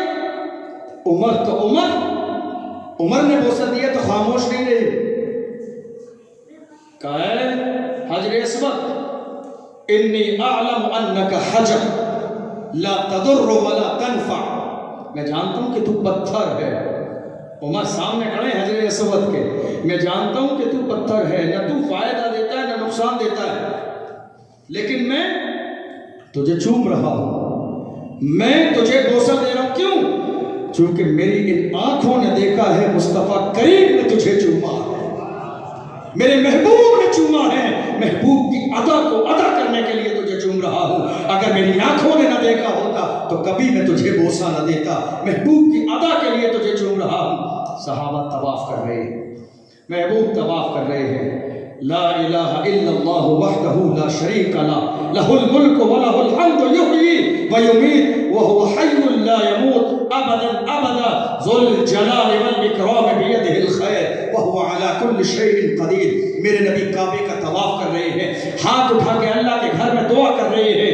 اللہم انت السلام ومنک السلام والیک یرجع السلام حینا ربنا بالسلام وادخلنا دار السلام تبارکت ربنا وتعالیت یا ذا الجلال والاکرام. طواف مکمل ہوا, پھر آتے ہیں ربنا انی اسکنت من ذریتی بواد غیر ذی زرع عند بیتک المحرم. اللہ اکبر. نبی طواف کر رہے ہیں. اس کے بعد میرے نبی نے طواف کیا, صفا و مروہ کی سعی کی, صحابہ پیچھے پیچھے دوڑ رہے ہیں. سعی کے بعد اب بہت عظیم موقع ہے, رسول پاک صلی اللہ علیہ وسلم کے بال سر سے اتارنے کا. ایک جانثار کو بلایا گیا, وہ آگے. میرے آقا صلی اللہ علیہ وسلم نے کہا میرا حلق کر دو. ہم صفا و مروہ پہ دوڑنے کے بعد میں 2 رکعت نماز پڑھنے کے بعد میں حلق کرتے ہیں, میرے نبی نے حلق کروایا. اب دیکھو انداز کیا ہے, دوڑنے والے صحابہ سب کے سب بھیڑ لگائے کھڑے ہیں. مصطفیٰ کے بال نکلے تو ایک بال مجھے مل جاتے ہیں. تبرکات, منہ مبارک, پوری دنیا منہ مبارک کے نام پہ رات اور رات لائن لگاتی ہے. لوگ بھیڑ لگاتے ہیں, لوگ فدائی بن جاتے ہیں, لوگ دیوانے بن جاتے ہیں. منہ مبارک کی زیارت کے لیے اندازہ لگائیے جن کے سامنے مصطفیٰ کریم کے بالوں کو اتارا جا رہا ہو ان کی محبت کا عالم کیا ہوگا, ان کے مزاج کا عالم کیا ہوگا. شیدائی بنے ہیں, اب تک کعبے کا طواف کر رہے تھے, اب مصطفیٰ کریم کا طواف جاری ہے. میرے نبی کا طواف کر رہے ہیں 40 سال. اللہ کے رسول کے سر کا ایک بال مل جائے, میری زندگی کی معراج ہو جائے. میرے نبی کے بال مبارک جب بنائے جانے لگے, سر سے اتارا جانے لگا, صحابہ اکرام دوڑ دوڑ کے تبرک سمجھ رہے ہیں, ایک بال کو لے رہے ہیں. آج اگر ہم منہ مبارک کی زیارت کریں, اس کا اعلان کر دیں تو لوگ مذاق بناتے ہیں. ان سنیوں کو نہ جانے کیا ہو گیا, جب دیکھو ایک بال کے لیے پریشان رہتے, نبی کے ایک بال کے لیے پریشان رہتے. ارے ہم ایک بال کے لیے نہیں, ہمارا مشن تو صحابہ کا مشن ہے, ہمارا انداز تو صحابہ کا مشن ہے.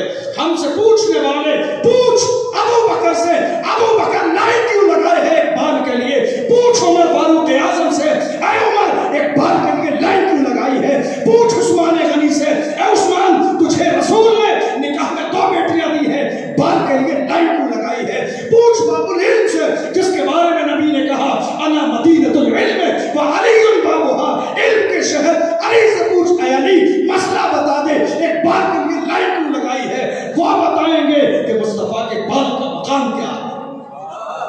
پوچھ صحابہ سے, ہم سے نہیں, ہم تو صحابہ کی اتباع کرنے والے ہیں, ہم تو صحابہ کے طریقے پہ چلنے والے ہیں. یہ ہم نے کہیں اور سے نہیں سیکھا ہے. ہم نے ابو بکر کی ادا کو دیکھا, ہم نے عمر کے انداز کو دیکھا ہے, ہم نے عثمان کی محبت کو دیکھا ہے, ہم نے علی کے جلووں کو دیکھا ہے. لائن لگائے ہیں تمام کریم کے سر کا ایک بال مل جائے. حضرت خالد بن ولید کو ایک بال مل گیا. خالد بن ولید کو ایک بال مل گیا.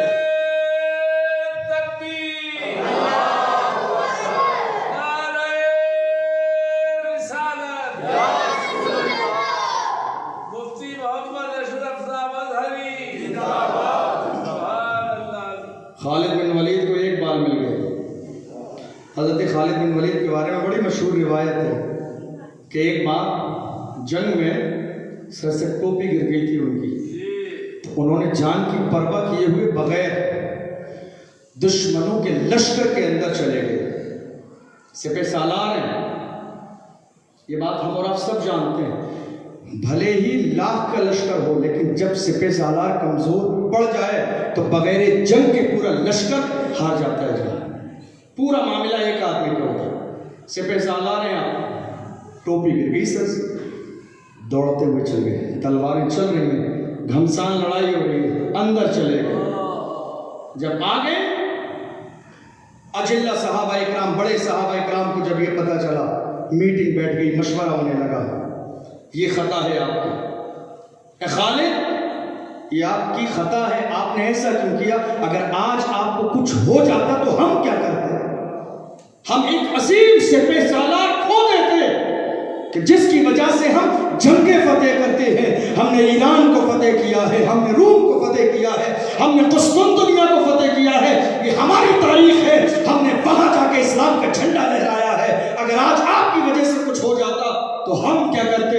اللہ اکبر. حضرت خالد بن ولید نے فرمایا، اے میرے رسول پاک صلی اللہ علیہ وسلم کے جانثارو، تم یہ سمجھتے ہو کہ خالد بازو کی طاقت سے میدان جیتتا ہے. میں طاقت سے نہیں. جب رسول پاک نے حج فرمایا تھا، میں نے ان کا ایک بال لے کے اپنی ٹوپی میں سی لیا تھا.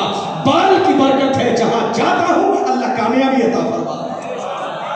ہم سے مت پوچھو، ہم سے مت پوچھو منہ مبارک کی زیارت کیا ہے. پوچھنا ہے تو ابو بکر سے پوچھو، پوچھنا ہے تو عمر سے پوچھو، پوچھنا ہے تو عثمان غنی سے پوچھو.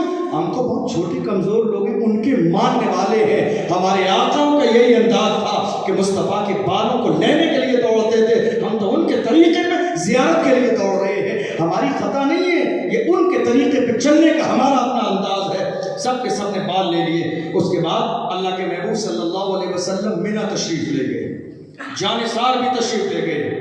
میرے نبی نے حجۃ الوداع کے موقع پر 63 اونٹ ذبح کیے. کتنے؟ 63. یعنی اپنی زندگی کے ہر سال کے بدلے میں میرے نبی نے ایک اونٹ ذبح کیا. اور اس کے بعد اللہ کے محبوب صلی اللہ علیہ وسلم عرفات کے میدان، منی کے میدان میں گئے، مزدلفہ گئے. اس کے بعد عرفات کے میدان میں مسجد نمرہ کے قریب، مسجد نمرہ آپ لوگوں نے دیکھی ہوگی، بہت عالی شان، بہت بڑی مسجد بنی ہوئی ہے. مسجد نمرہ کے قریب صحابہ اکرام نے میرے نبی کا خیمہ لگا دیا. اچھا یہ بھی ایک انداز تھا صحابہ کا. کہیں بھی جاتے تھے، ہم اپنی فیملی کو لے کے کہیں نئی جگہ جاتے ہیں، کہیں جنگل میں کہیں گھومنے، تو سب سے پہلے باپ یا بڑے بھائی کی ذمہ داری ہوتی ہے کہ وہ جا کے جگہ تلاش کرتا ہے، بیٹھنے کی جگہ، اٹھنے کی جگہ، پانی کا انتظام، چیزیں ملیں گی کہ نہیں ملیں گی. صحابہ کا بھی یہی انداز تھا. کسی بھی نئی جگہ جاتے سب سے پہلے دوڑتے ہوئے یہ دیکھتے تھے میرے نبی کے رہنے کے لیے جگہ کا کہاں انتظام کیا جائے، محبوب کے آرام کا انتظام کہاں کیا جائے. میری بیوی بعد میں ہے، ماں بعد میں ہے، باپ بعد میں ہے، میری زندگی پہ سب سے پہلا حق میرے محبوب کا ہے. صحابہ اکرام نے مسجد نمرہ کے قریب میرے نبی کا خیمہ لگا دیا. رسول پاک صلی اللہ علیہ وسلم آرام فرمانے لگے. اور اس کے بعد اللہ کے محبوب صلی اللہ علیہ وسلم نے عرفات کے میدان میں جو خطبہ ارشاد فرمایا، بے مثال خطبہ. اس کے بعد پھر میرے نبی صلی اللہ علیہ وسلم منی تشریف لائے تو ایک خطبہ میرے نبی نے منی میں دیا. اور اس کے بعد پھر اللہ کے محبوب صلی اللہ علیہ وسلم جب مکے سے واپس مدینے جانے لگے تو ایک خطبہ میرے نبی نے وہاں دیا. اور آخری وقت جبکہ اللہ کے محبوب صلی اللہ علیہ وسلم چند لمحات کے بعد وصال فرمانے والے ہیں تو اللہ کے محبوب صلی اللہ علیہ وسلم نے اس وقت بھی خطبہ ارشاد فرمایا. اللہ کے محبوب صلی اللہ علیہ وسلم نے فرمایا بعد الحمدللہ. تمام صحابہ سامنے کھڑے ہوئے. اللہ کے محبوب صلی اللہ علیہ وسلم نے خطبہ شروع کیا، بعد الحمدللہ، تمام تعریفیں اللہ کے لیے ہیں، تمام قولی فعلی عبادتیں اللہ کے لیے ہیں۔ اس کے بعد اللہ کے محبوب صلی اللہ علیہ وسلم نے ارشاد فرمایا، ایھا الناس اسمعوا قولی واطیعونی، اے لوگوں میری بات سنو اور اس پر عمل کرو۔ اور جو یہاں حاضر نہیں ہے، جو غائب ہے، تو جو حاضر ہے اس کی ذمہ داری ہے کہ وہ بات غائب تک پہنچا دے، یعنی جو یہاں حاضر نہیں ہے اس تک پہنچا دے۔ اللہ کے محبوب صلی اللہ علیہ وسلم نے، آپ دیکھیے میرے آقا کا مزاج، ہم تبلیغ شروع کرتے ہیں تو غیروں سے، پیغمبر تبلیغ شروع کرتے ہیں ہر زمانے میں اپنے گھر سے، اپنے رشتہ داروں سے۔ اللہ کے محبوب صلی اللہ علیہ وسلم نے پہلا جملہ فرمایا، ان دماءکم واموالکم کحرمت یومکم ھذا وفی بلدکم ھذا۔ آج اے میرے صحابہ یاد رکھو، تمہارا مال اور تمہارا خون اس دن کی طرح حرمت والا ہے کہ جس دن میں اور جس شہر میں تم موجود ہو۔ کوئی کسی کو ناحق قتل نہ کرے گا، کوئی کسی کے مال کو دبائے گا نہیں۔ ہر آدمی، ہر ایک کا مال، ہر ایک کا خون حرمت والا ہے، کہ حرمت یومکم ھذا، اس دن کی طرح جس دن تم موجود ہو، وفی بلدکم ھذا، اور جس شہر میں تم موجود ہو اس شہر کی طرح۔ اور اس کے بعد اللہ کے محبوب صلی اللہ علیہ وسلم نے فرمایا کہ آج کے بعد سارا ربا، کل ربا بعد اليوم موضوع، میرے نبی نے فرمایا آج کے بعد جتنا سود کا کاروبار ہے وہ سب کا سب ختم کیا جاتا ہے۔ اور یہ سب سے پہلا میرے نبی نے اپنے چچا حضرت عباس کا نام لیا کہ میرے چچا عباس نے زمانے جاہلیت میں بہت سے غریب لوگوں کو مال دیا تھا ضرورت پڑنے پر، اور چونکہ کفر کا دور تھا تو بدلے میں زیادہ لیا جاتا سود کا۔ میرے نبی نے فرمایا آج کے بعد میں اس حکم کو منسوخ کرتا ہوں، ختم کرتا ہوں۔ آج کے بعد کوئی کسی سے سود نہیں لے گا، لا تظلمون ولا تظلمون، نہ ظلم کرے گا نہ ظلم کیا جائے گا۔ سود کو میرے نبی نے مکمل ختم فرما دیا۔ اس کے بعد اللہ کے محبوب صلی اللہ علیہ وسلم نے فرمایا، ایھا الناس استمعوا الی واطیعونی، اے لوگوں میری بات پر توجہ دو۔ بار بار میرے نبی یہ جملہ فرما رہے، توجہ دو میرے صحابہ اکرام تو توجہ دے ہی رہے ہیں، ہاتھ باندھے کھڑے ہیں، نظریں جھکائے ہیں، لیکن نبی بار بار کہتے ہیں ایھا الناس اسمعوا لی او استمعونی الی، میرے نبی بار بار اس لیے فرما رہے ہیں تاکہ پوری دنیا کو ان باتوں کی اہمیت کا اندازہ ہو جائے کہ میرے نبی بار بار کہہ رہے ہیں میری بات پر غور کرو۔ کیا یہ ممکن ہے کہ میرے نبی خطبہ دیں اور صحابہ غور نہ کریں؟ محض ان باتوں کی اہمیت کو بتانے کے لیے میرے نبی نے فرمایا، اے میرے صحابہ، عرب کا دور تھا، عرب کا ماحول تھا، غلاموں کو دسترخوان پہ کھانا نہیں کھلایا جائے، غلاموں کو کھانا کہاں ملتا؟ باہر والے دروازے، جب وہ آ کے باہر دروازے میں فقیر کی طرح، مانگنے والے محتاج آدمی کی طرح بیٹھ جاتے۔ کبھی کبھی ہم غریب کو بھی دروازے کے اندر کر کے بٹھا کے کھلا دیتے جب کھانا تیار ہو، لیکن وہاں تو دروازے کے باہر خادم کام کرنے والے آتے، ان کو وہیں روٹی دسترخوان پر بٹھانا ان کے یہ بہت بڑے عیب کی بات تھی کہ اگر کسی نے بٹھا لیا تو پورے سماج سے اس کا بائیکاٹ کیا جاتا کہ یہ وہ ظالم ہے کہ جو اپنے دسترخوان پر غلاموں کو بٹھاتا ہے۔ گورے اور کالے کا بڑا مزاج تھا مکے کی سرزمین پر۔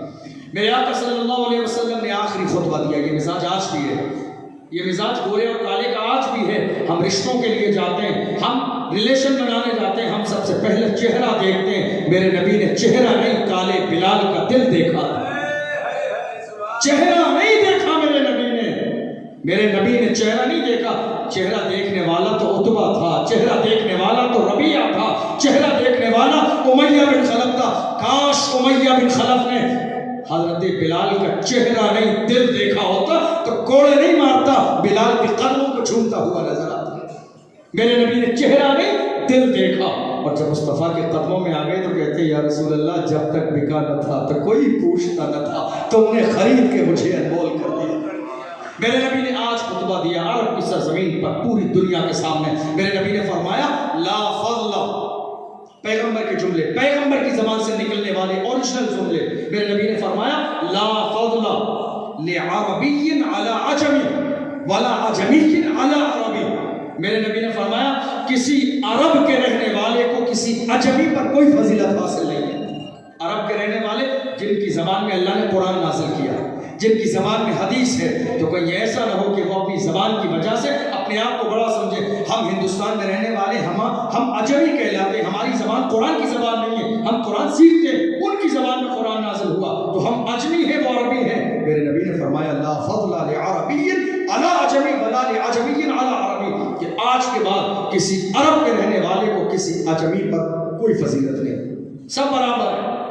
اس کے بعد میرے نبی نے فرمایا ولا لاسود علی احمر او علی ابیض، میرے نبی نے فرمایا اور نہ ہی کسی گورے کو، نہ ہی کسی سفید رنگ والے کو کسی کالے پر کوئی فضیلت حاصل ہے الا بالتقوی، مگر تقوی کی بنیاد پر۔ یعنی نہ گورے کالے رنگ کی بنیاد پر کوئی اللہ کی نظر میں عزت والا ہے، نہ خاندان کی بنیاد پر، نہ ذات و برادری کی بنیاد پر، نہ دولت کی بنیاد پر، نہ مال کی بنیاد پر، نہ علم کی بنیاد پر۔ اگر کوئی اللہ کے نزدیک سب سے زیادہ متقی اور پرہیزگار ہے تو اللہ کے نزدیک افضل والا ہے، مگر صرف تقوی کی بنیاد پر، نہ کہ گورے رنگ، نہ خاندان کی بنیاد پر۔ آپ ذرا اندازہ تو لگائیے، میرے آقا صلی اللہ علیہ وسلم کی مبارک زبان سے الا بالتقوی، اور میرے نبی نے جو یہ جملے الا بالتقوی والے کہے، اگر قرآن کو دیکھو 26ویں پارے کو، تو میرے آقا صلی اللہ علیہ وسلم کی زبان سے نکلنے والے جملے قرآن کے ساتھ بالکل میچ ہوتے ہیں۔ یا ایھا الذین آمنوا اجتنبوا کثیرا من الظن ان بعض الظن اثم ولا تجسسوا ولا یغتب بعضکم بعضا ایحب احدکم ان یأکل لحم اخیہ میتا فکرہتموہ واتقوا اللہ ان اللہ تواب رحیم۔ یا ایھا الناس انا خلقناکم من ذکر وانثى وجعلناکم شعوبا وقبائل لتعارفوا ان اکرمکم عند اللہ اتقاکم۔ قرآن سے میچ کرتے رسول اللہ کی زبان سے نکلنے والے جملے۔ میرے نبی نے فرمایا کوئی خاندان ذات، رنگ، دولت کی بنیاد پر اللہ کے نزدیک بڑا نہیں ہے، بڑا وہ ہے جو زیادہ نمازی ہے، بڑا وہ ہے جو زیادہ نیک ہے، بڑا وہ ہے کہ جس کے سجدے میں سر رہتے ہیں، بڑا وہ ہے کہ جو کبھی رکوع نہیں چھوڑتا ہے، بڑا وہ ہے جو اللہ کو یاد کرتا ہے تقوی کی بنیاد پر۔ میرے آقا صلی اللہ علیہ وسلم نے پھر عرب کے ماحول کو دیکھا۔ آپ کے چچا حضرت حارث، میرے نبی کے ایک چچا حارث بھی ہیں، ربیعہ بن حارث اور حارث بن ربیعہ، جو حضرت عبد المطلب کے بیٹے ہیں، لیکن چونکہ بہت سارے آپ کے چچا تھے، یہ ان سے کوئی بہت زیادہ روایتیں اس طرح کی چیز نہیں ہے، تو یہ بہت زیادہ مشہور نہیں ہے۔ ربیعہ بن حارث بن عبد المطلب، ان کے بیٹے کو رسول اللہ صلی اللہ علیہ وسلم کے چچا کے بیٹے کو ایک شخص تھا حذیل، اس نے قتل کر دیا بچپن کے زمانے میں۔ تو میرے نبی کے خاندان کے لوگ، یعنی جو ابھی اسلام نہیں لائے تھے، وہ لوگ خون کے بدلے کی تیاری کر رہے تھے۔ میرے نبی نے فرمایا آج کے بعد میں نے اپنے چچا کے بیٹے کے خون کو معاف کر دیا، کوئی بدلہ نہیں لے گا۔ آج تم بدلہ لو گے، کل وہ بدلہ لیں گے، پھر تم بدلہ لو گے، وہ بدلہ لیں گے، یہ سلسلہ کہاں رکھے گا جا کے؟ میرے نبی نے فرمایا آج کے بعد میں اپنے چچا زاد بھائی کے خون کو معاف کرتا ہوں، اس کا بدلہ نہیں لیا جائے گا۔ میرے آقا صلی اللہ علیہ وسلم نے پھر توجہ فرمائی عورتوں کے حال پہ۔ اللہ کے رسول صلی اللہ علیہ وسلم جانتے ہیں کہ ہمارے سماج میں عورتوں کے ساتھ کسی ایسی جگہ بھی ہے ہمارے سماج میں جہاں بہت سارا ظلم ہوتا ہے۔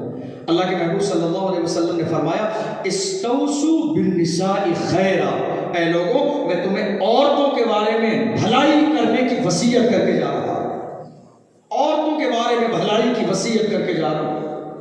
اللہ نے انہیں ٹیڑھی پسلی سے پیدا کیا ہے، سیدھا کرنے کی کوشش نہ کرنا ورنہ ٹوٹ جائے گا۔ یا رسول اللہ عورت ٹوٹے گی کیسے؟ یا رسول اللہ عورت ٹوٹے گی کیسے؟ میرے نبی نے فرمایا وہی طلاق، عورت کا ٹوٹنا طلاق ہونا ہے۔ اللہ نے بائیں پسلی سے پیدا کیا، سیدھا کرنے کی کوشش نہیں کرنا، ہاں رشتے کو محبت سے چلاتے رہنا، محبت سے چلاتے رہو گے زندگی خوشی سے گزر جائے گی۔ مطلب یہ ہے کہ محبت عورت کو ملے اور حکومت شوہر کو ملے، دو چیزیں ہیں، تقسیم کر لو، بانٹ لو۔ گھر کے اندر عورت کو محبت ملے اور حکومت شوہر کو ملے، زندگی خوشی کے ساتھ گزرے گی۔ اور اگر اس کا الٹا ہو گیا تو ہم اور آپ حالات دیکھنے ہیں آج۔ میرے نبی نے فرمایا استوصوا بالنساء خیرا، میں اپنے وصال سے پہلے تمہیں وصیت کر کے جاتا ہوں خبردار عورتوں پہ ظلم نہیں کرنا، عورتوں کو مارنا نہیں، ان کو ستانا نہیں، انہوں نے تمہارے لیے اپنی ماں کو چھوڑا ہے، انہوں نے تمہارے لیے گھر خاندان کو چھوڑا ہے، انہوں نے تمہارے لیے اس گودی کو چھوڑا ہے کہ جہاں وہ پیدا ہوئی ہے۔ خبردار، میں عورتوں کے لیے بھلائی کی وصیت کر کے جاتا ہوں۔ اللہ کے محبوب صلی اللہ علیہ وسلم نے یہ جملے کہے، اللہ نے قرآن کی آیت کو نازل فرمایا، الرجال قوامون علی النساء بما فضل اللہ بعضهم علی بعض وبما انفقوا من اموالهم فالصالحات قانتات حافظات للغیب بما حفظ اللہ واللاتی تخافون نشوزهن فعظوهن واهجروهن في المضاجع واضربوهن فإن أطعنكم فلا تبغوا عليهن سبيلا إن الله كان عليا كبيرا۔ اللہ نے قرآن میں فرمایا، اے لوگوں، اگر تمہاری بیویاں نافرمانی کریں، اللہ نے عورت کے لیے جو اسلامی سزا مقرر کی ہے، ہم اس سزا کو نہیں جانتے، اس لیے ہم ڈائریکٹ طلاق دیتے ہیں۔ اسلام نے عورت کے لیے جو سزا مقرر کی ہے اس کی نافرمانی پر اگر ہمیں معلوم پڑ جائے تو میں سمجھتا ہوں ہمارے سماج سے کم 80% طلاق کا خاتمہ ہو جائے۔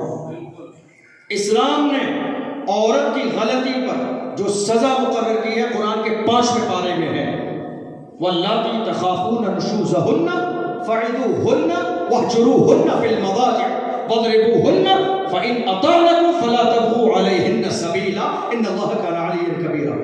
پہلی سزا اسلام نے کی کہ اگر آپ کی بیوی اسلام کے خلاف، آپ کے گھر کے خلاف، ماحول کے خلاف، شریعت کے خلاف، بے پردگی سے، غلط لوگوں کے ساتھ رسم و رواج سے وہ بالکل آپ کی مخالفت کرے، اس کا پہلا طریقہ طلاق نہیں ہے۔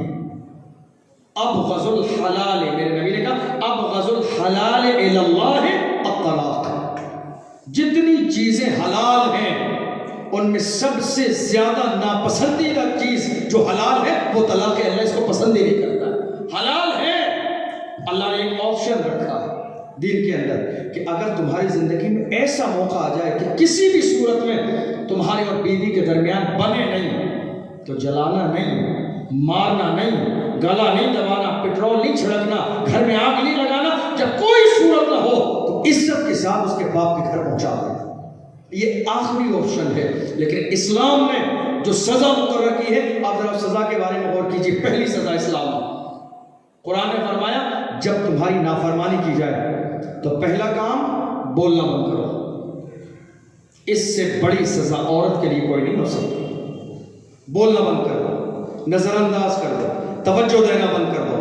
یہ ایسی سزا ہے کہ 2 دن گزریں گے نہیں عورت اپنی غلطی پہ شرمندہ ہو جائے، اور اگر اس سے زیادہ بڑی غلطی پہ ہے کہ نظر انداز کرنے کے بعد بھی اس کے رویے میں کوئی فرق نہیں آیا، آپ سے زیادہ اس نے آپ کو نظر انداز کر دیا، تو دوسرا فرمایا آپ وَهْجُرُوهُنَّ فِي الْمَضَاجِعِ، کہ تم جس روم میں، جس حجرے میں ان کے ساتھ رہتے ہو اس جگہ سے اپنے بستر کو الگ کر دو۔ دوسری سزا ہے کون سی؟ اس کے بستر سے اپنے بستر کو الگ کر لو، الگ رہو، توجہ، بولو بھی نہیں، بستر بھی مت رکھو۔ یہ سب سے بڑی سزا، یہاں تک وہ اپنی غلطی کو تسلیم کر لے گی۔ اور اگر یہ بھی نہ ہو تو اسلام نے ہاتھ اٹھا کے مارنے کی اجازت دی ہے، لیکن کتنی ہڈی نہیں توڑنا ہے، اس کے جسم پر نشان نہیں بنانا ہے، بس ایسی چوٹ کے مارنا تو کہا جائے لیکن اس کے جسم کو ایسی تکلیف نہ ہو جو اس کی زندگی میں دشواری پیدا کر دے۔ یہ 3 چیزیں ہیں، اور اس کے بعد جب یہ تینوں چیزیں کوششیں کرنے کے بعد آپ ناکام ہو جائیں تب جا کے طلاق کا آپشن ہے۔ سمجھ رہے ہیں؟ ہمارے یہاں مسلمانوں کو پہلے کیا ہوتا ہے؟ پہلا آپشن طلاق ہے، اس کے بعد سارے مسئلے مسائل مفتی صاحب حل کریں گے۔ ہر آدمی آج مفتی صاحب میں نے غصے میں طلاق دی تھی، غصے میں نے طلاق دی تھی، کوئی آپشن ہو تو بتا دیجیے۔ بھائی یہ تو بتائیے، منہ میں اپنی بیوی کو رسگلے کھلاتے ہوئے کون طلاق دیتا ہے؟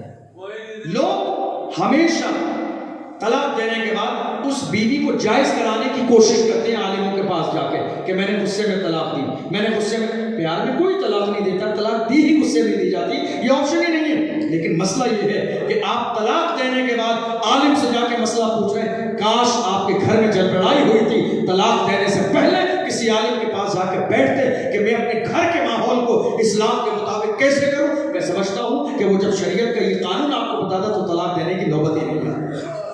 میرے نبی نے فرمایا استوصوا بالنساء خیرا، آخری جملے ہیں میرے نبی کے، حجۃ استوصوا بالنساء خیرا، کتنا خیال ہے ان عورتوں کو میرے نبی کا. وصال فرمانے سے پہلے میرے نبی اپنے بارے میں کچھ نہیں کہہ رہے، اولاد کے بارے میں کچھ نہیں کہہ رہے، خاتون جنت بیٹی فاطمہ کے بارے میں کچھ نہیں کہہ رہے. قیامت تک کی آنے والی ہر عورت کا میرے نبی کو خیال ہے.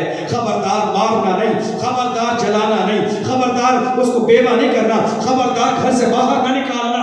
اگر تیری زندگی میں یہ موقع آ جائے تو میں صبر کرنے کی وصیت کرتا ہوں. میرے نبی نے ارشاد فرمایا جو عورت کے ظلم پر اگر صبر کرے گا اللہ اس کے بدلے میں اسے جنت عطا فرمائے.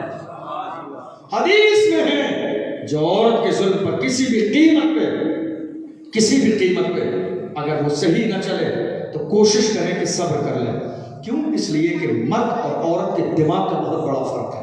اللہ نے جتنا دماغ آپ کو دیا ہے اتنا عورت کو نہیں دیا. جتنی اونچ نیچ اتار چڑھاؤ آگے پیچھے کے بارے میں، فیوچر اور پاسٹ کے بارے میں آپ سمجھ سکتے ہیں، عورتیں اتنا نہیں سمجھتی ہیں. ان کو اسی وقت کی اچھائی چاہیے. مرد آگے کے زمانے کے بارے میں سوچ کے چلتا ہے. اس لیے اللہ کے محبوب نے فرمایا جو عورت کے ظلم پر صبر کر لے گا اس کا بدلہ جنت ہے. استوصوا بالنساء خیرا. میرے نبی نے حجۃ الوداع کے موقع پر جو خطبہ دیا، اگر ایک جملے پر پورا ایک جلسہ کیا جائے تو وہ جملہ مکمل بیان نہیں ہو سکتا. استوصوا بالنساء خیرا. عورتوں کے بارے میں وصیت کر رہا ہوں. آپ دیکھیے اور یہ مدینے کی عورتیں تھیں کیسی؟ مدینہ شریف میں ضمن یہ بات آپ کو اس لیے بتا رہا ہوں، ہمارے بہت سے دیکھنے والے، ہماری ماں اور بہنیں یہ پروگرام لائیو دیکھتی ہیں اور آپ بھی یہ بات جا کے اپنے گھر بتائیے گا. بس ایک حدیث چھوٹی سی بتاؤں کہ عورتیں میرے آقا صلی اللہ علیہ وسلم سے جو محبت رکھنے والی تھی، جو کنیز فاطمہ تھی، ان کی زندگی کا مزاج کیا تھا. مدینے میں ایک عورت جس کا گھر کا عالم یہ ہے کہ 2 منزل کا مکان ہے اس کا. پہلے منزل میں اس کے باپ اور بھائی رہتے ہیں، دوسری منزل پہ چھت پہ وہ اپنے شوہر کے ساتھ رہتی ہے. اور اس پہ چڑھنے کا جو انداز ہے، اس کا جو زینہ ہے وہ گھر کے دروازے کے باہر نہیں ہے، دروازہ ایک ہی ہے، گھر کے اندر زینہ ہے، مکمل پردے کا اہتمام ہے. بیٹے کی شادی کر دی، اس کو رہنے کے لیے اوپر کی منزل میں گھر دے دیا مدینہ شریف کے اندر. امام غزالی نے اپنی کتاب مکاشفۃ القلوب میں حقوق شوہر بذمہ زن میں اس کو بیان فرمایا ہے. امام غزالی فرماتے ہیں کہ دوسری منزل پہ بیٹی رہتی ہے، نیچے کی منزل پہ باپ رہتا ہے، پورا پردے کا انتظام ہے، بیک گھر ہے، گھر کے اندر سے زینہ اوپر رہتی ہے. اس کا شوہر شادی کے بعد گیا، کہا میں جب تک واپس نہ جاؤں خبردار زینے سے نیچے نہیں آنا میری اجازت کے بغیر. شوہر نے کہا میری اجازت کے بغیر زینے سے نیچے نہیں آنا. شوہر چلا گیا. کچھ دیر کے بعد بھائی آیا، دروازے پہ کھڑا ہو کے رونے لگا. اے بہن تجھے پتا ہے باپ کی طبیعت خراب ہے، تیرے چہرے کو دیکھنے کے لیے ترس رہا ہے. دنیا سے جانے والا ہے، باپ تیرے چہرے کو دیکھنا چاہتا ہے. کوئی دوا اسے فائدہ نہیں کر رہی ہے، تیرے چہرے کا دیدار غالباً اسے فائدہ کر جائے. چل کے ایک نظر دیکھ لے. وہ بار بار ترستا ہے تیرے لیے، بار بار تڑپتا ہے تیرے لیے. اس کی زبان پر نام تیرا ہے، اس کی زبان پر تذکرے تیرے ہیں. وہ بار بار تجھے یاد کرتا ہے. اے میری بہن خدا کے لیے چل کے ذرا باپ کے سرہانے بیٹھ کے اس کے سر پہ ہاتھ پھیرا کے اسے تسلی دے دے تاکہ سکون کے ساتھ دنیا سے چلا جائے. اللہ اکبر. جب بھائی نے روتے ہوئے اپنی بہن سے کہا تھا تو بہن نے ہاتھ جوڑ لیے تھے. میں جانتی ہوں میرے باپ نے مجھے انگلی پکڑ کے چلنا سکھایا ہے، مجھے کھلانے اور پلانے کے لیے دنیا کی ساری تکلیفوں کو برداشت کیا ہے، خون پسینے کی جائز کمائی مجھے کھلا کے پروان چڑھایا ہے، مگر میں مجبور ہوں. میرے شوہر نے کہا تھا میری اجازت کے بغیر قدم گھر سے باہر نہ نکالنا. میں جاؤں تو جاؤں کیسے، ملوں تو ملوں کیسے، دیکھوں تو دیکھوں کیسے، زینے سے اتروں تو اتروں کیسے، میرے شوہر کی اجازت نہیں ہے. اللہ اکبر. بھائی کہہ رہا ہے ایک طرف والد ہے اور ایک طرف شوہر ہے، والد کو نہیں دیکھو گی؟ کہا نہیں، میں جب تک والد کے گھر پہ تھی تو سارے حقوق والد کے تھے. اب میرے والد نے اپنی مرضی سے کسی اور کی ذمہ داری پہ مجھے دے دیا ہے. اب شادی کے بعد سارے حقوق اس کے ہیں، چونکہ میں نے مصطفیٰ کریم کی حدیث سنی ہے. میرے نبی نے فرمایا تھا لو آمر احدا ان یسجد لاحد لامرت المرأة ان تسجد لزوجها. میرے نبی نے فرمایا اگر میں اللہ کے بعد کسی کو سجدے کے لیے حکم دیتا، عورت کو حکم دیتا کہ وہ شوہر کو سجدہ کرے. اتنا بڑا مقام ہے شوہر کا. مصطفیٰ کریم کی حدیث ہے، میرے آقا رؤوف الرحیم کی حدیث ہے لامرت المرأة ان تسجد لزوجها، کہ میں بیوی کو اجازت دیتا، حکم دیتا کہ شوہر کو سجدہ کرے. شوہر کی اجازت کے بغیر نہیں جاؤں گی. میری بہن باپ مرنے والا ہے، دیکھو گی نہیں کہا نہیں میرے آقا صلی اللہ علیہ وسلم کی بارگاہ میں چلے جاؤ. شوہر نہیں ہے میرا، میں اجازت لوں تو کس سے لوں؟ ہاں ایک ذات موجود ہے کہ جس کی بارگاہ سے کائنات کے ہر ذرے کو اجازت ملتی ہے. ایک ذات ہے مدینے میں کہ جس ذات کی بارگاہ میں سورج نکلنے سے پہلے اجازت لیتا ہے، چاند چمکنے سے پہلے اجازت لیتا ہے، دریا روانی بعد میں کرتا ہے، پہلے مصطفیٰ سے اجازت لیتا ہے. جا کے پوچھ لے میرے نبی سے، اگر میرے نبی اجازت دے دیں گے. کیوں؟ میرے نبی قانون داں نہیں ہے، میرے نبی قانون داں نہیں ہے، قانون جاننے والے نہیں ہیں، میرے نبی قانون بنانے والے ہیں. وہ جس کے لیے چاہے حلال کر دیں، وہ جس کے لیے چاہے حرام کر دیں. میرے نبی سے جا کے پوچھ لیں، میرے نبی اجازت دیں گے تو میں دیدار کرنے کے لیے تیار ہوں. گیا رسول کی بارگاہ میں حاضری دی جا کے کہ یا رسول اللہ میرے والد کی طبیعت خراب ہے، میری بہن اوپر کی منزل میں رہتی ہے، گھر سے باہر بھی نہیں نکلنا ہے، بے پردگی بھی نہیں ہونی، کوئی مسئلہ بھی نہیں ہے، سفر بھی نہیں کرنا، بس زینے سے نیچے آنا ہے. حدیث سنا رہا ہوں آپ کو، زینے سے نیچے آنا ہے بس. اور زینہ بھی گھر کے باہر نہیں، گھر کے اندر ہے، دروازے کے اندر ہے، کوئی دیکھے گا نہیں. یا رسول اللہ اجازت دے دیں؟ میرے نبی کی نظر صرف ایک پل پہ نہیں ہے، میرے نبی تو جو ہو گیا وہ بھی جانتے ہیں، جو ہو رہا ہے وہ بھی جانتے ہیں، جو ہونے والا ہے نبی وہ بھی جانتے ہیں. میرے نبی نے کہا اس سے کہہ دینا جا کے اس کے شوہر نے اجازت نہیں دی ہے تو میں کون ہوتا ہوں اجازت دینے والا. اس سے کہنا اس کے اوپر شوہر کی اطاعت واجب ہے، شوہر کی اطاعت واجب ہے.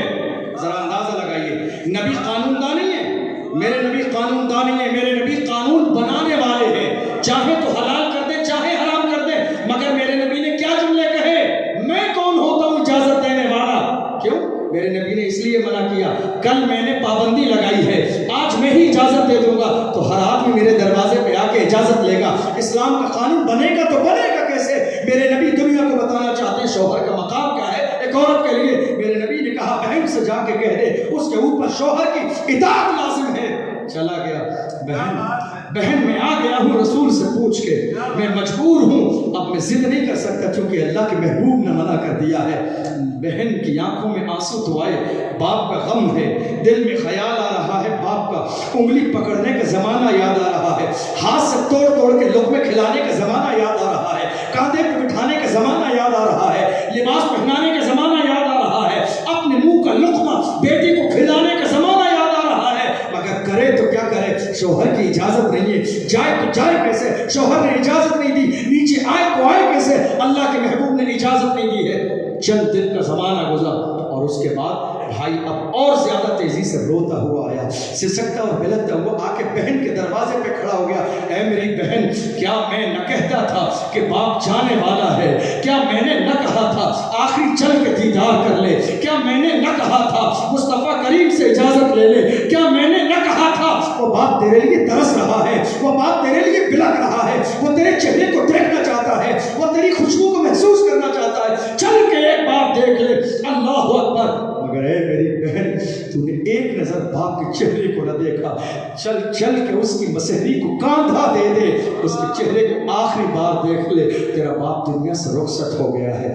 اللہ اکبر. بیٹی ہے، باپ سے بیٹی کو زیادہ محبت ہوتی ہے، یہ ہم اور آپ سب جانتے ہیں. آنکھوں میں آنسو آ گئے، دل رونے لگا، مگر اس کے باوجود بھی اپنے آپ کو محفوظ طریقے سے سلیقے سے کھڑا رکھا اور کہا جو پہلے پریشانی میرے ساتھ تھی وہی پریشانی آج بھی ہے کہ میرے شوہر کی اجازت نہیں ہے، میں جاؤں تو جاؤں کیسے؟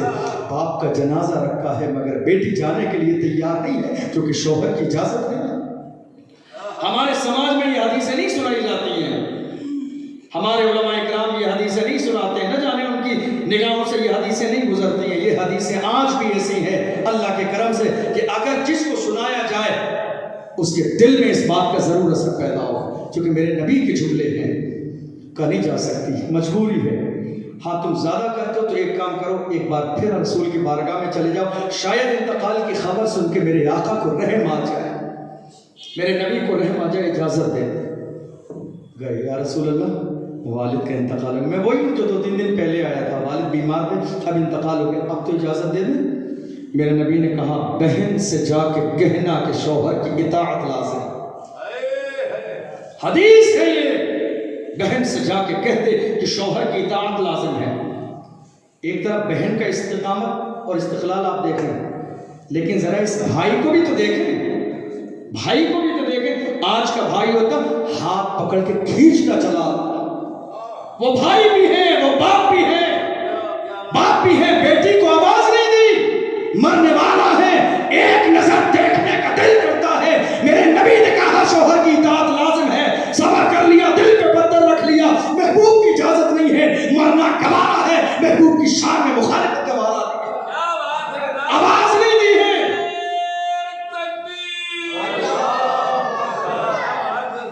آواز نہیں دی نیچے سے، آواز نہیں دی، بھائی نے ہاتھ نہیں پکڑا بہن کا کہ چل باپ بلاتے ہیں جائے گی کیسے، نہیں ایسا نہیں کیا۔ وہ جانتے تھے میرے آقا صلی اللہ علیہ وسلم کو اللہ نے کتنا کمال عطا فرمایا ہے کہ چھٹ جائے اگر دولت کونین تو کیا غم، چھوٹے نہ مگر ہاتھ سے دامان محمد، راضی ہے مصطفیٰ کی مرضی پہ۔ انتقال ہو گیا، بہن نے معذرت کر لی، بھائی نے آ کے کہا رسول نے اجازت نہیں تو گھر پہ رو رہی ہیں، آنکھوں میں آنسو ہیں۔ کوئی بیٹی ایسی نہیں ہے جو باپ کے غم کو دیکھ کے آنکھوں میں آنسو نہ آئے، دل میں غم نہ ہو، لیکن شوہر کی اطاعت کے معاملے میں گھر کے اندر ہے۔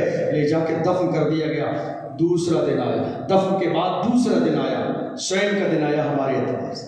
جب دوسرا دن آیا، اللہ کے محبوب صلی اللہ علیہ وسلم نے اپنے ایک جانثار کو اس کے بیٹے کے پاس بھیجا اور کہا جاؤ جا کے کہہ دینا اللہ نے کل جو تو نے باپ کو دفن کر دیا ہے اس کی مغفرت فرما دی ہے، اللہ نے تیرے باپ کی مغفرت فرما دی ہے۔ اور اس کو یہ بھی بتا دینا، اس کو یہ بھی بتا دینا کہ مغفرت کس عمل کی وجہ سے کی ہے، عمل بھی بتا دینا، نمازوں کی وجہ سے نہیں، روزوں کی وجہ سے نہیں، تیرے حج کی وجہ سے نہیں، تیری زکوٰۃ کی وجہ سے نہیں، تیری بیٹی نے جو شوہر کی اطاعت کی ہے اللہ کو وہ ادا اتنی پسند آئی ہے کہ تیرے عمل کی وجہ سے نہیں، تیرے بیٹی کی عمل کی وجہ سے تیری مغفرت فرمائی، بیٹی کے عمل کی وجہ سے اللہ نے تیری مغفرت فرمائی۔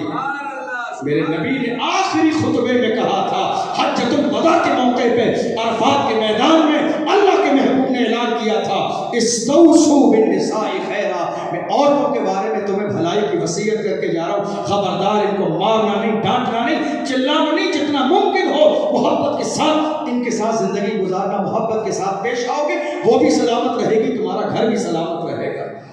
اللہ کے محبوب صلی اللہ علیہ وسلم نے اس کے بعد کچھ اور نصیحتیں فرمائی، جن میں میرے آقا صلی اللہ علیہ وسلم کی ایک نصیحت یہ تھی، لم تکن الدنیا باقیہ، میرے نبی نے فرمایا دنیا دار، اے لوگو ایھا الناس استمعوا الی واعقلوہ، اے لوگو میری طرف توجہ دو، میری بات سنو اور سمجھنے کی کوشش کرو۔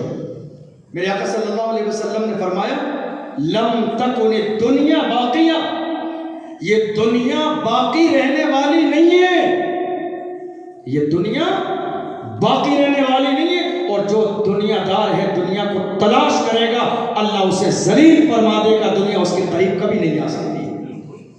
دنیا کو تلاش کرنے کے چکر میں مت پڑ جانا، لم تکن الدنیا باقیہ، یہ دنیا باقی نہیں ہے، اور جو دنیا دار ہے دنیا کو تلاش کرنے میں لگ جائے گا، دنیا کو حاصل کرنے میں لگ جائے گا، اس کے پاس دنیا کبھی جمع نہیں ہوگی، وہ کبھی خوش نہیں رہے گا، اس کو عزت نہیں ملے گی، اس کو وقار نہیں ملے گا، اس کو دولت نہیں ملے گی، کچھ نہیں ملے گا، لیکن ہاں دنیا کے لالچ میں پوری زندگی پریشان رہے گا۔